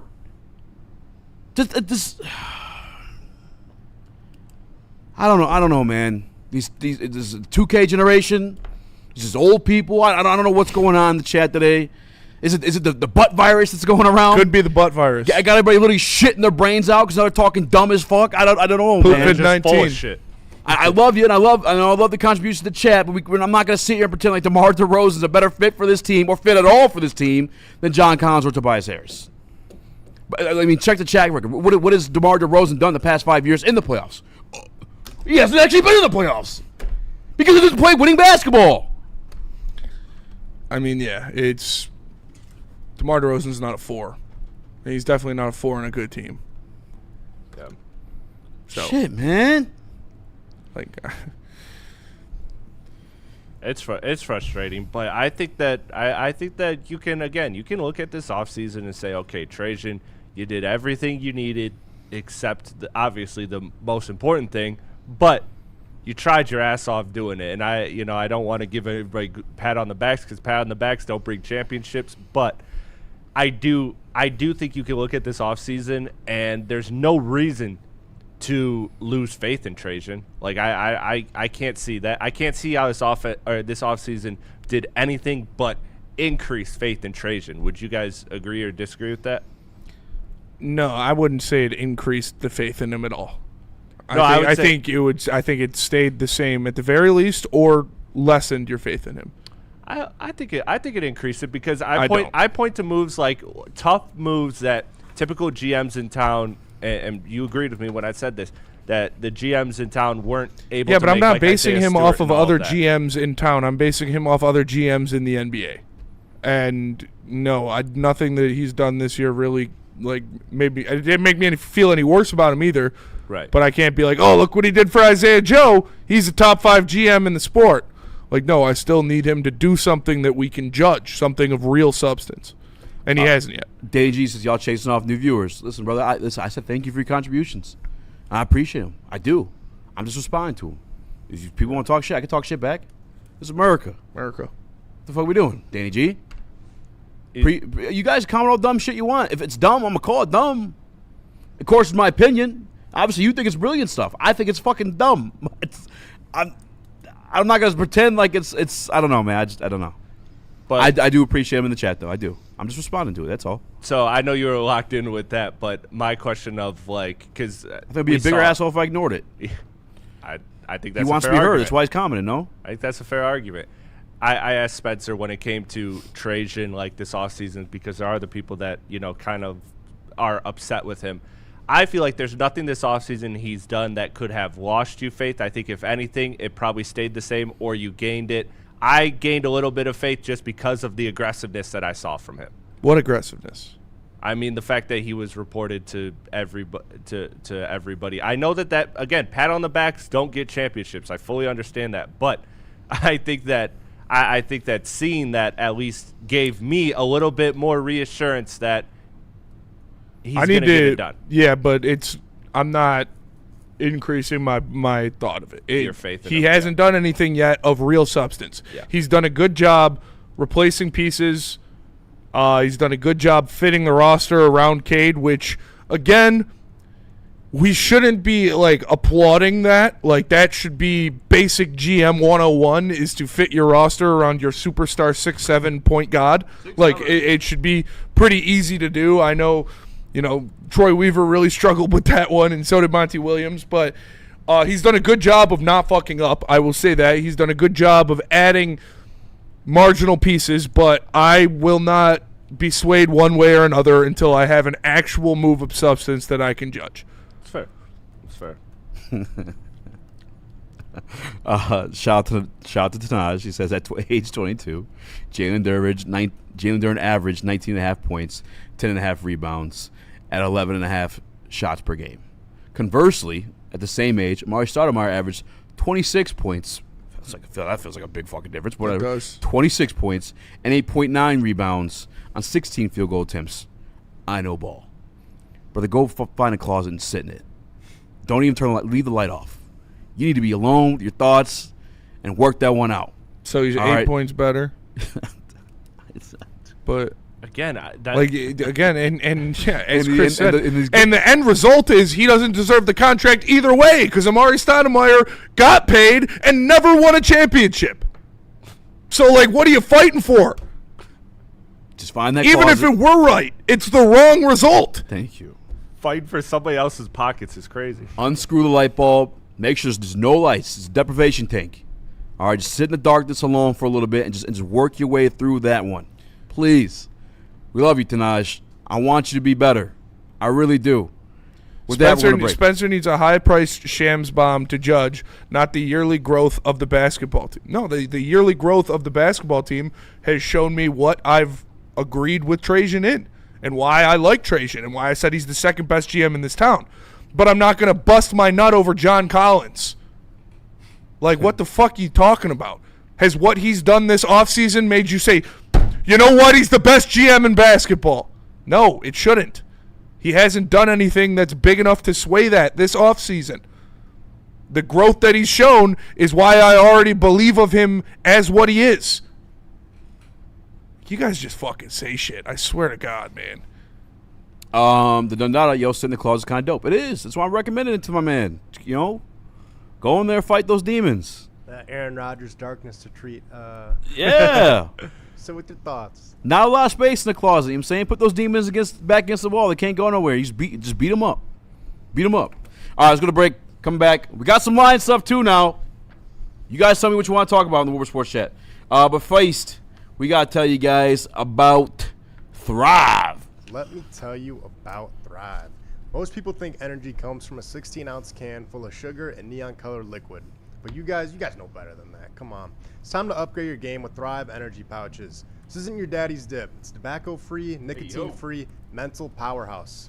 Packing 300 milligrams of clean, smart caffeine, including alpha-GPC and L-theanine. No jitters, no sugar crash, zero bloating. Thrive can be found online at dipstop.com. Remember to use promo code WSN for 15% off your entire order. And all exclusively at all Market Fresh and Market Square locations. Thrive, clean energy, zero distractions, they just effing work. We don't like to brag that we are the toughest sports network in Detroit, but we do have a guy named Darren McCarty on our side. Woodward Sports.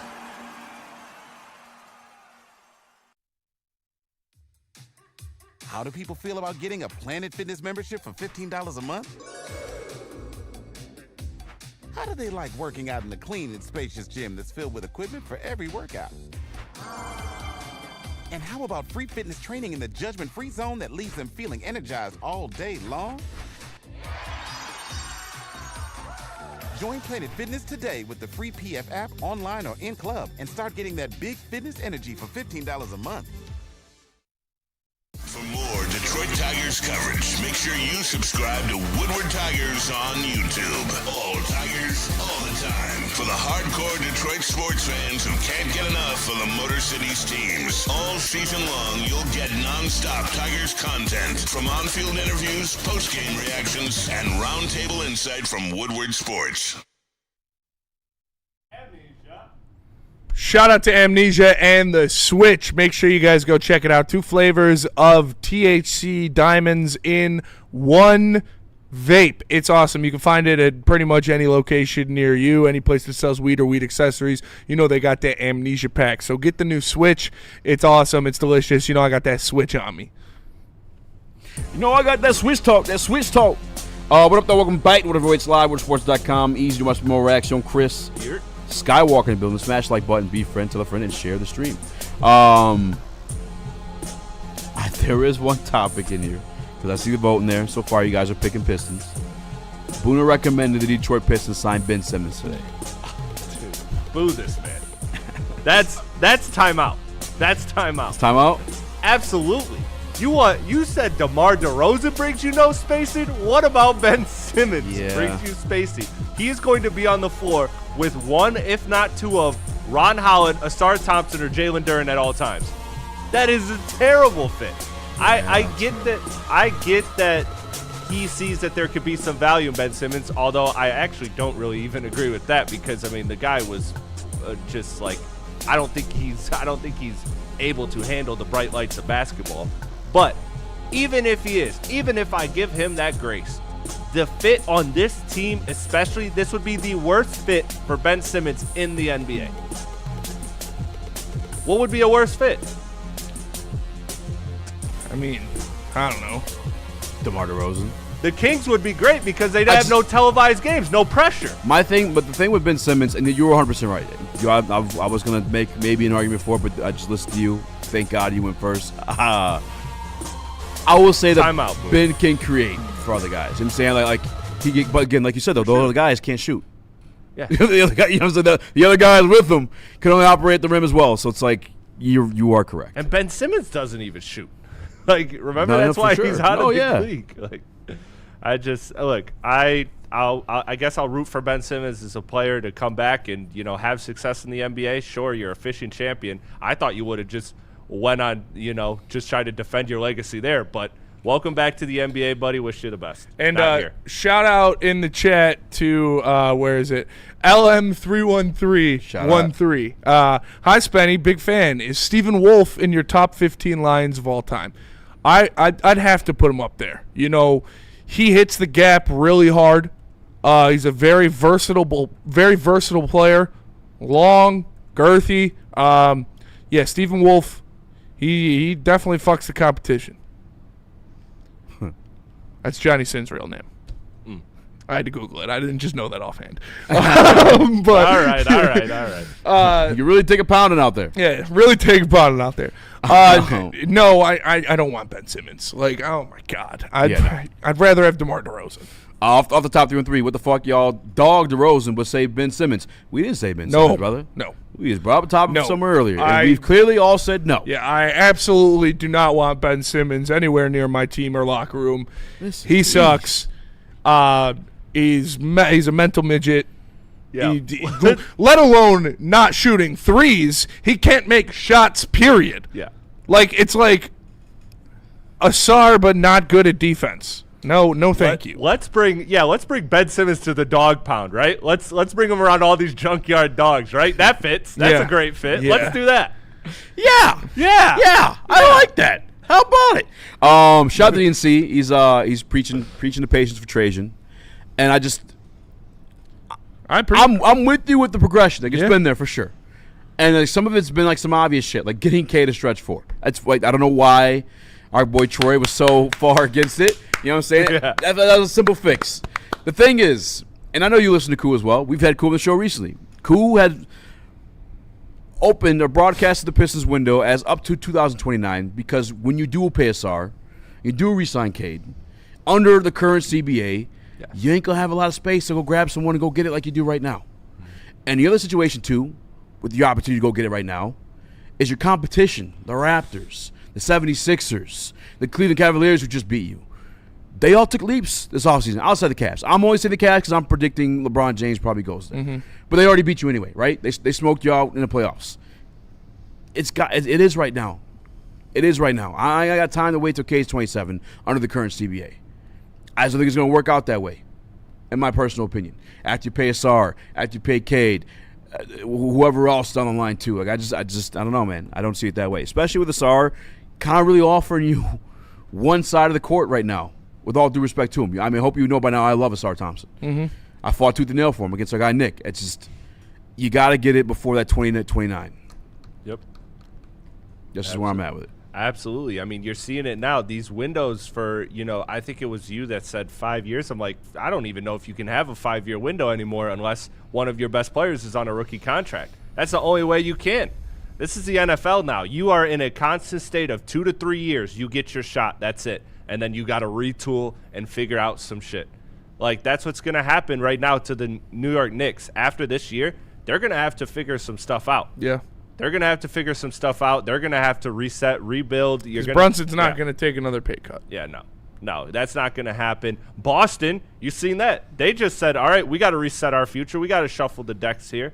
This is the new NBA, is that every 2 to 3 years, there's going to be new contenders formed, and, you're going to have to be able to win on the margins with smart contracts, rookie contracts contributing high levels. That's it. Because the only way Cade, Durant, and Asar are together in the year 2030 is if they have another player on a rookie contract that is one of the best players. Yeah. That's the only way. That's the only way you'd keep them past 2030 together. And hi, Katrina. We might talk Lions. Hey, girl. Hey, we girl. will talk Lions. What's up, because girl? Detroit Lions have won the poll 43% to 39%. Oh! We're going to hit the break. We're coming back. We do got some juicy Detroit Lions topics because we haven't talked about them in like juicy 2 weeks. Juicy So meat. we definitely got some good Detroit Lions stuff. But first, let me tell you guys about the massage chair house where my guy, Dr. Eric Duncan, is Send me holding some it down peaches. at the #1 massage chair. What? The biggest, largest massage chair showroom this side of the Mississippi. I'm not going to do that accent. I don't know where he aligns politically. Make sure you check out the massagechairhouse.com and his channel where he has the #1 massage chair review channel on the internet. Make sure you check it out, massagechairhouse.com. Jahmyr Gibbs, breakout season, loading. Inside the 5, Gibbs to the end zone, touchdown! Woodward Sports, the most dominant Detroit sports coverage around. You're building a whole combat sports enterprise in the heart of it in Detroit, and that's what I think is the coolest. I think with opportunity, right? Like you said, maybe you like to punch people in the face for real, and you know you want to be a boxer, and you have an option there. Maybe you don't like getting punched in the face, and you want to make, you know, you like the theatricals and the storylines, and so you have an avenue here. Maybe you start at one and then want to change to the other. I don't care. I just want you in the building and know that you have some place to go to explore that. Just having the ability to, what do you want to do and how do you want to do it to the best of your ability? And, you know, it all starts with the kids. For more Detroit Tigers coverage, make sure you subscribe to Woodward Tigers on YouTube. All Tigers, all the time. For the hardcore Detroit sports fans who can't get enough of the Motor City's teams. All season long, you'll get non-stop Tigers content from on-field interviews, post-game reactions, and roundtable insight from Woodward Sports. Buddy's Pizza, home of the original Detroit-style pizza. They've been doing it for 80 years. And you know what? When you're the best at pizza, you know, you got to switch it up a little bit. You got to add some more to the menu. You got breadsticks, you got cheese breads, you got salad, you got chicken wings, you got all sorts of stuff, meatballs. They got it all. Make sure you save 10% on it all with the promo code 10meal. That's 10meal when you order online at buddiespizza.com. Check it out. Is beautiful. Thank you.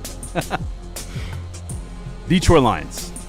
Welcome back to Whatever the Wait's Love. Smash like button, be friends, tell a friend, share the stream. We have multiple topics. The one I think I'm most excited to start with is the running back rankings. Jahmyr. We also have the roster rankings. We also have little Russell Douglas. The Detroit Lions missed out on that one. Where would you like to start, Spencer? Let's start with you. Right. No, I like my dessert before my vegetables. That's a quote from The Rock in one of the Fast and Furious movies. We got good news and bad news. Which one do you want first? You know I like my dessert before my vegetables. Why'd you give him a southern accent? I don't know. He's got like kind of a southern accent in those movies. I love The Rock. And some awful actor though. That's fair.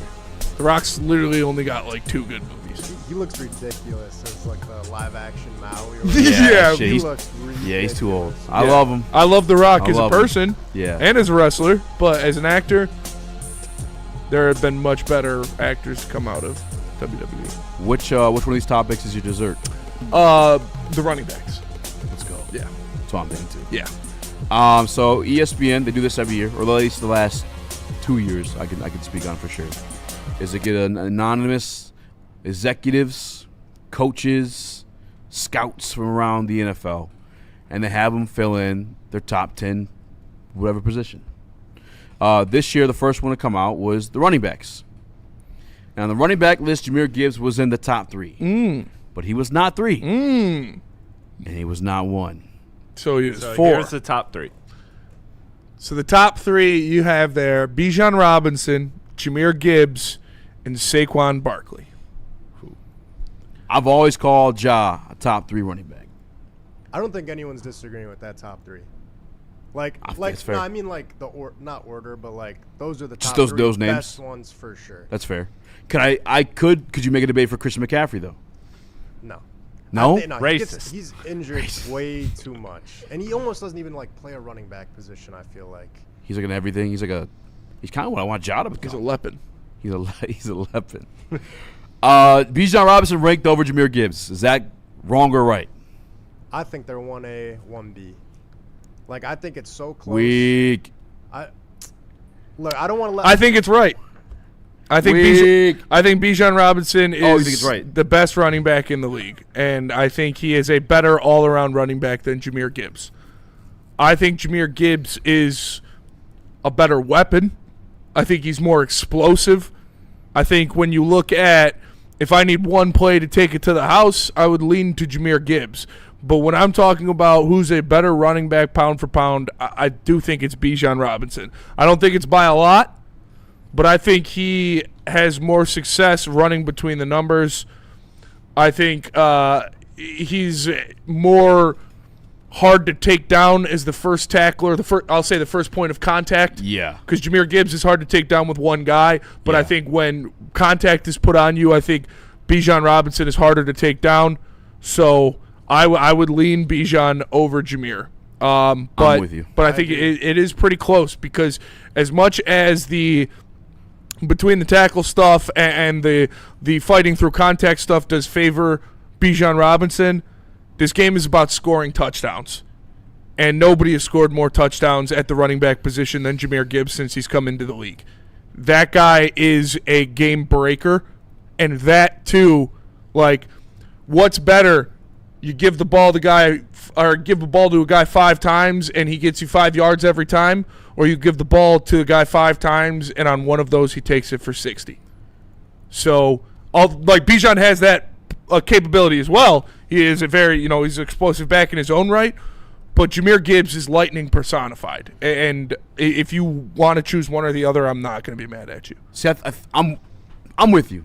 I said this last year. I call heat from Detroit Lions fans, as I expected, because I'm going against the Detroit Lion here. But Bijan, although thin, if you want to take a political way out, 1A, 1B, for sure. I think Bijan's a little bit better. For sure. I think he's got, like Smith said, better contact balance. I think he's got a deeper bag of moves. I think he's better in between the tackles. And so far, he's been a better receiver as well. And I think Jahmyr Gibbs, you point to the touchdowns, for sure. But he's also got a better situation going for him, too. And wide receivers that block down the field in this scenario, too. I think Gibbs has been blessed with a better scenario than Bijan Robinson. That's why you see some of the production there. And actually put up the production. I think we have the numbers 1v1 right there. That's what I was. And Bijan more carries. But I think if you gave Gibbs as many carries as Bijan, you'd probably get right around the same yards per carry, or yards per attempt, I should say. But Bijan, better wide receiver. But it's thin. I think Gibbs, you get a little bit more of a home run factor, which I think Skywalker's going to nod to there. But I'm all around right now, if I had to pick, it is Bijan. Yeah. Bijan's way better between the tackles. I think that's the one thing for me that just sets him a little bit more above Gibbs. I think if you're running like a sweep play or something like that, I probably would prefer Jahmyr just because he's got that explosive, fast speed. But as an all-around back, just everything that you take a look at it for a back, Bijan's probably better.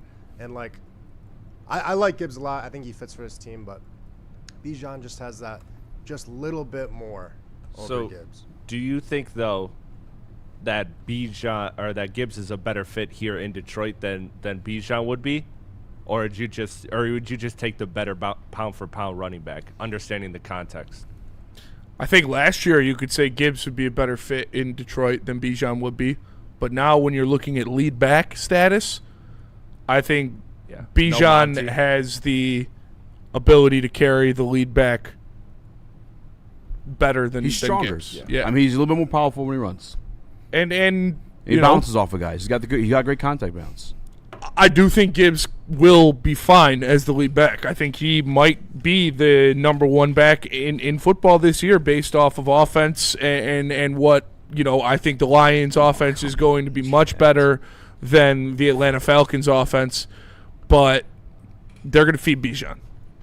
As they should. What are we doing voting Dave Bautista the best WWE? What are we doing, Chad? He is the best WWE. Get the fuck out of here. Dave Bautista's terrible. He's so bad. It's John Cena by a mile. I'm so disappointed in Chad. What's going on? He's in last place. John Cena is literally just comedic relief. No, John Cena is the best. He's great. I mean, they're all comedic relief because they can't act, so we're going to give you the one-liner. What's Bautista's best role? I can't think off the top. Because it's not good. He's in more like serious roles. My Spy. I think I've actually heard that's like a good movie. John Cena in that one movie where the parents are like their kids trying to like go out party, lose their virginity, shit like that. Yeah. John Cena, that movie was fucking phenomenal, hilarious. And the one with the one girl, I'm terrible with actors' names, by the way. She's kind of pudgy. She's a comedian. Amy Poehler. Amy Schumer. Yeah. He was great in that too. He's in Dune. Spenny, you love Dune. Yeah, he's in Dune. But he screams and he gets beat up. He's really good. And he runs away from Gurney. Like he plays the dumbass. He does. He plays a big guy. Yeah. Like it. You know. What are we doing, voting Batista, Chad? Come on. I like him in Guardians of the Galaxy. He's good as Drax, but again, not the. It's another big dumb. Not the toughest. Not a role lot to of play. range. Yeah, not the toughest role to play. Ricky Stenicki is hilarious, though. That's one with John Cena killed it, and Ricky That Stenicki one's too. So do we all think it's The Rock dead is the tied worst right then? now. Huh? The Rock is the worst. Yeah. Wow.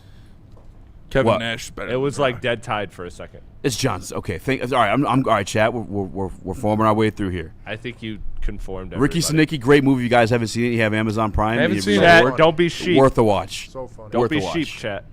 1,000,000%. Cock blockers. Thank you. I'll watch that tonight. movie And is Trainwreck. ass. Shut up, Freddie Felt. You're a fucking G. Thank you. Sorry, Jahmyr Gibbs. Again, it's very thin, but yeah. But by the way, our guys in the top 3 conversation legitimately now. Last year 3, this year 2. I mean, I think we've all known he's had that capability. And I'd say this too. This year, he's gonna be a lead back. Sure, I felt like he was a lead back last year. That's why Dave Montgomery wanted out. He was.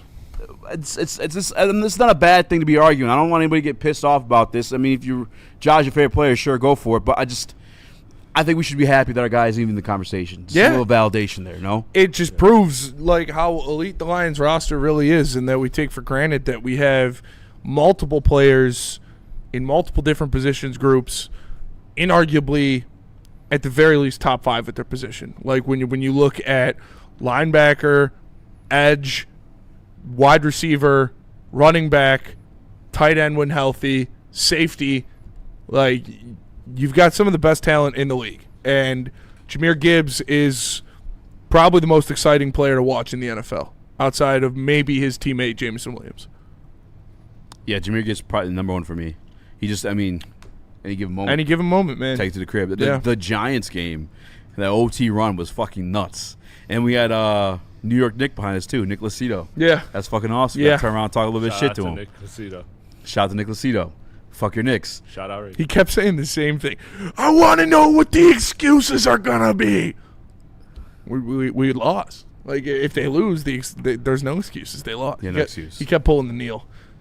Kebu, Sound Kayak is a celebrity. He has a hot Latina wife. Shout out. He would have won our hot wife contest. Yep. What would he call it? Outkick your I'll coverage. kick your coverage. But he lives in California. Yep. We had beef until I found out he had a hot wife. I was like, you know what? I'll forgive everything you said. I respect you. Who is this? Sound Our Kayak. guy Sound Kayak. Shout out. Shout out. All right. He was for sure gonna win the I'll kick your coverage. We had beef in the golf front. We're good now. Shout out Sound Kayak. Shout out Sound Kayak. Love you, brother. All right. Mailbag. Tell us about all day. All day, Ethan. Listen, all day Who's this Ethan guy? IPA. It's really good. It's really good. It's been in the game for over 15 years. You can get some at an Art and Jake's near you on Monday, Wednesday, and Sunday. You can get $5 shorts of all day, $5 of all day IPA from Founders Brewing Company. So Michigan companies supporting Michigan companies, go get some all day IPA from Founders at an Art and Jake's near you. Hunting season is almost here, Detroit, and your Lions are on the prowl. Make sure you're locked into Woodward Sports for all the Dan Campbell reactions, Jared Goff touchdowns, Amon-Ra first downs, Penny pancakes, Kirby picks, Gibbs big plays, and of course, Jack Fox's leg. Stay locked in on all your Lions coverage right here on Detroit's #1 sports network, Woodward Sports.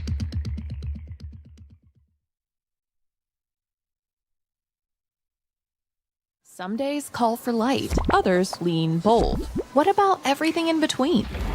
All Day IPA, the easy choice for every day. Citrusy, crisp, refreshing. Flavor you can float with. Light on the hops, big on refreshment. One's great.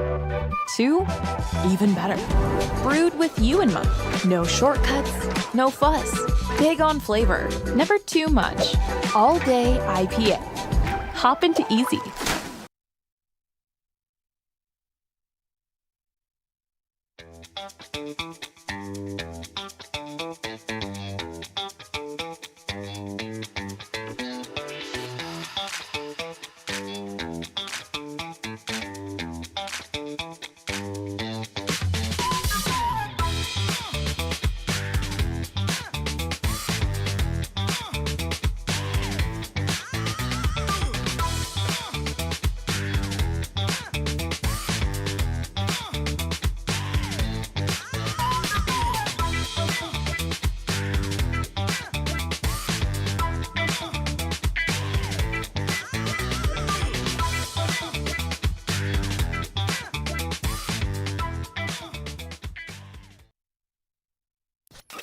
A ton of fun, a ton of sports, and a ton of man-meat. Welcome to the Woodward Heavyweights, live daily 5 to 7 p.m. on Woodward Sports.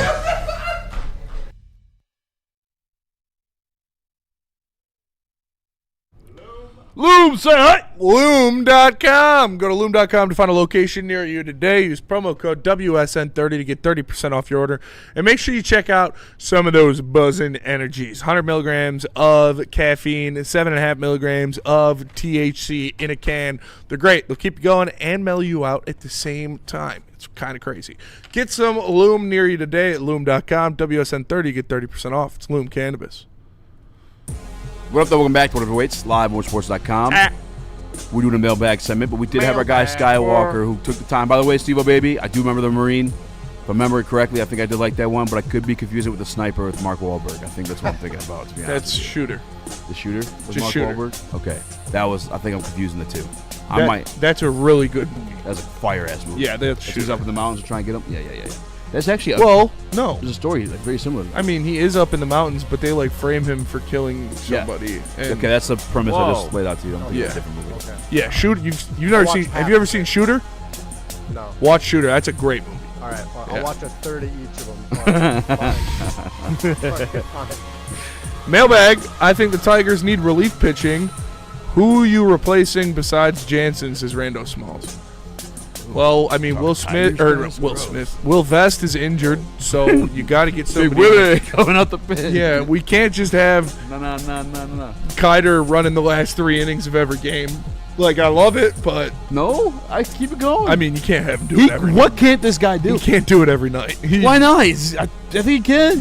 No, he can't physically and legally. You got to get. You mean literally every night? Yeah, you do need some more help in there. Jansen, he's chalked. Vest, maybe they caught lightning in a bottle, or maybe he literally can only pitch in the 9th inning. So we'll see what happens with that. Randall Smalls, the greatest wrestling actor of all time, is Andre the Giant.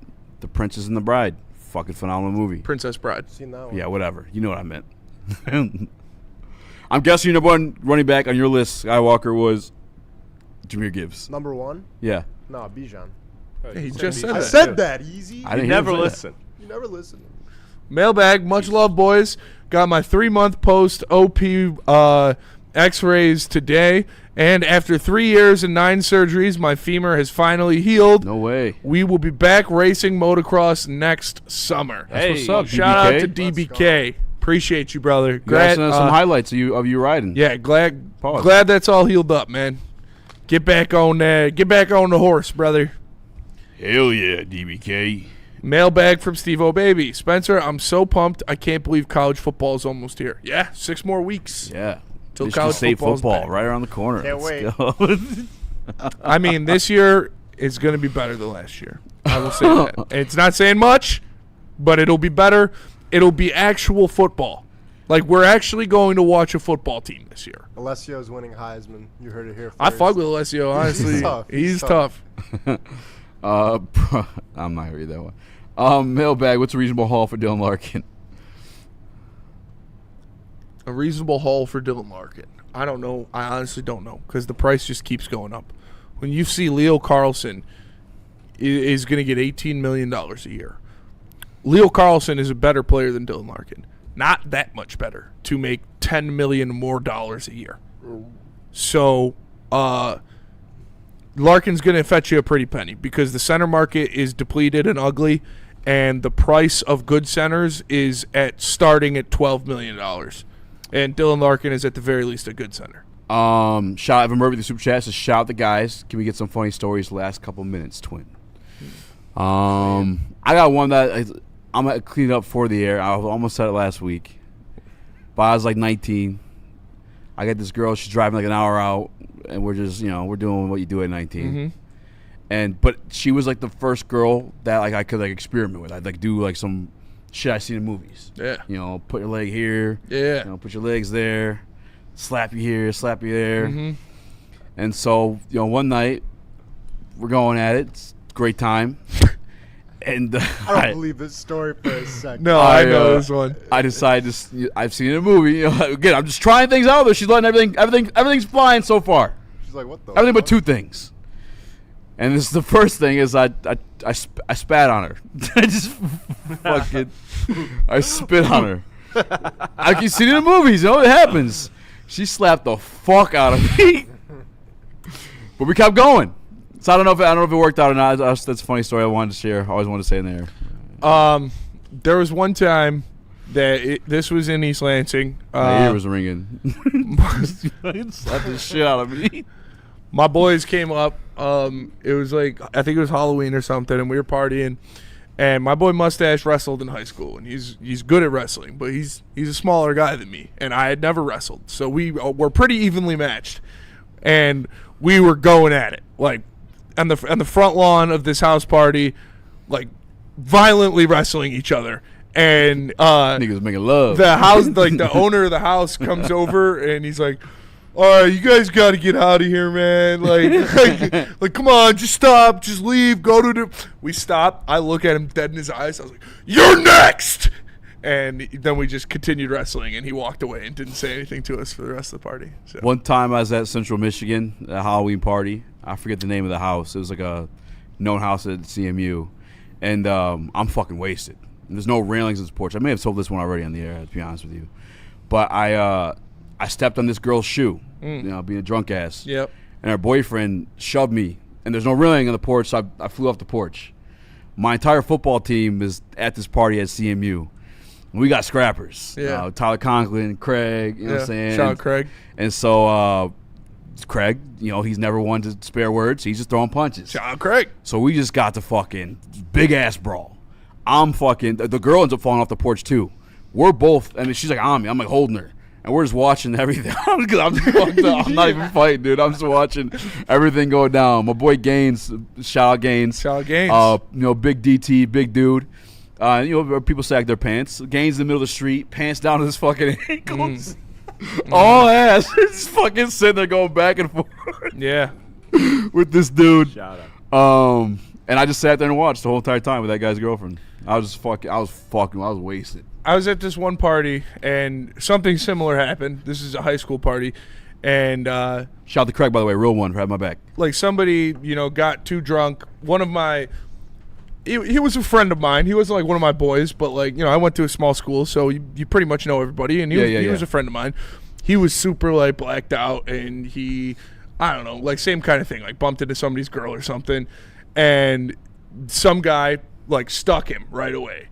And my boy TJ just immediately on 10, boom, starts beating this dude's ass. They fall through the front porch, like the gate of it, in the lawn, beating this dude's ass. And like me and all my other boys are like, hell yeah, we're hyping it up, whatever. We hear somebody say, "No, fuck that, pop the trunk." We're like, oh, fuck. And we just immediately start dipping. Everybody's running different areas. I'm running, trying to get to my boy Stash's car, who me and TJ came with. We're all running in the middle of the street. My sandal comes off in the middle of the street. I wore these Jordan slides religiously, literally every day for like a 5-year period. Like they were my favorite article of clothing. I was like, I'm going back for it. I turn around. I see him reaching into the trunk. I was like, damn, I might die over this Jordan slide. He pulls out a baseball bat. I was like, man, like, what the fuck, dude? And so, then, I mean, he like, runs at me, but now I have the whole confidence in my mind, like, I can eat a baseball bat. Like, if I get hit with a baseball bat, whatever, it's not getting shot. I'm running, I grab the sandal, he swings the bat, I pull back, it goes like, shit. Like, right by my face, turn around, dip, we get out of there. It was, But I was subconsciously willing to die over a Jordan slide. Yeah. Last one. Yeah. And we may have told this one too, but my birthday, about 3 years ago. Mm-hmm. We went out, had a good time. Went to the preseason game. Then we went to this strip club after. Dude, and everyone's like, "Where's the after hours? Where's the after hours?" So I'm talking to strippers. I'm like, "Where's the after hours?" And they give us a couple addresses. The first one we go to, they open a little slide door, like $100 a person. We turn right around. Yep. Say, fuck you. Granted, we beat the strippers there. I get it. They didn't want more 5 dick in the dudes. party. Yeah. You know what I'm saying? That's all right. That's completely fair. It's fair. Second spot, not too many cars parked around. Yeah. Kind of dark. Don't hear any music. But it's the address. It's the address she gave me. We're going in, and we're gonna wait for the strippers to come, and we're gonna have a great night. And we get in there, and what I can only assume is 2 homeless men watching Friends, eating Thai food on a big screen, by the way. I don't know I don't know what the fuck's going on. My man, 5 dudes, by the way. My man gets up, has a fucking 45 on him. Yeah. Pulls it out. Says, "No party here tonight, boys." All right. Yeah, all right. Then, fuck. No problem. We got it. No party. Low key, we should have jumped him and took his gun. Yeah, we should jump and took the Thai food. How would that free gun? Oddly enough, I mean, I was scared, but I wasn't that scared. I just felt, No, he was doing what he had to do. There's fucking 5 of us. He didn't want to shoot. Yeah, he's homeless. You don't get Thai food often. You know, you got to protect that shit. I was far behind. It's a delicacy. I was far behind, but I was like, okay, well, all right, this just isn't the spot. I was more like, he flashed chrome at us for sure. Yeah, Chris I think I bumped into Chris walking out, or I bumped into Chris or Matt walking out. Like, what's going on? I'm like, go, get up, turn around. Yeah, it was the biggest dudes in the front too. So I don't blame him. And like I said, he didn't want to shoot anybody. Yeah, you could tell he was. It was just more so like, get the fuck out of my let house. you know you had. Yeah, this is my Thai food, motherfucker. Yeah. Yep. This is my friend's night. That's crazy. The flat screen. Yeah. Well, that'll do it for us today. Appreciate y'all tapping in. Make sure you smash that like button for Easy, for Skywalker, for Chris. I'm Spencer. We are the Heavyweights, and we'll catch you boys tomorrow and ladies tomorrow. Peace.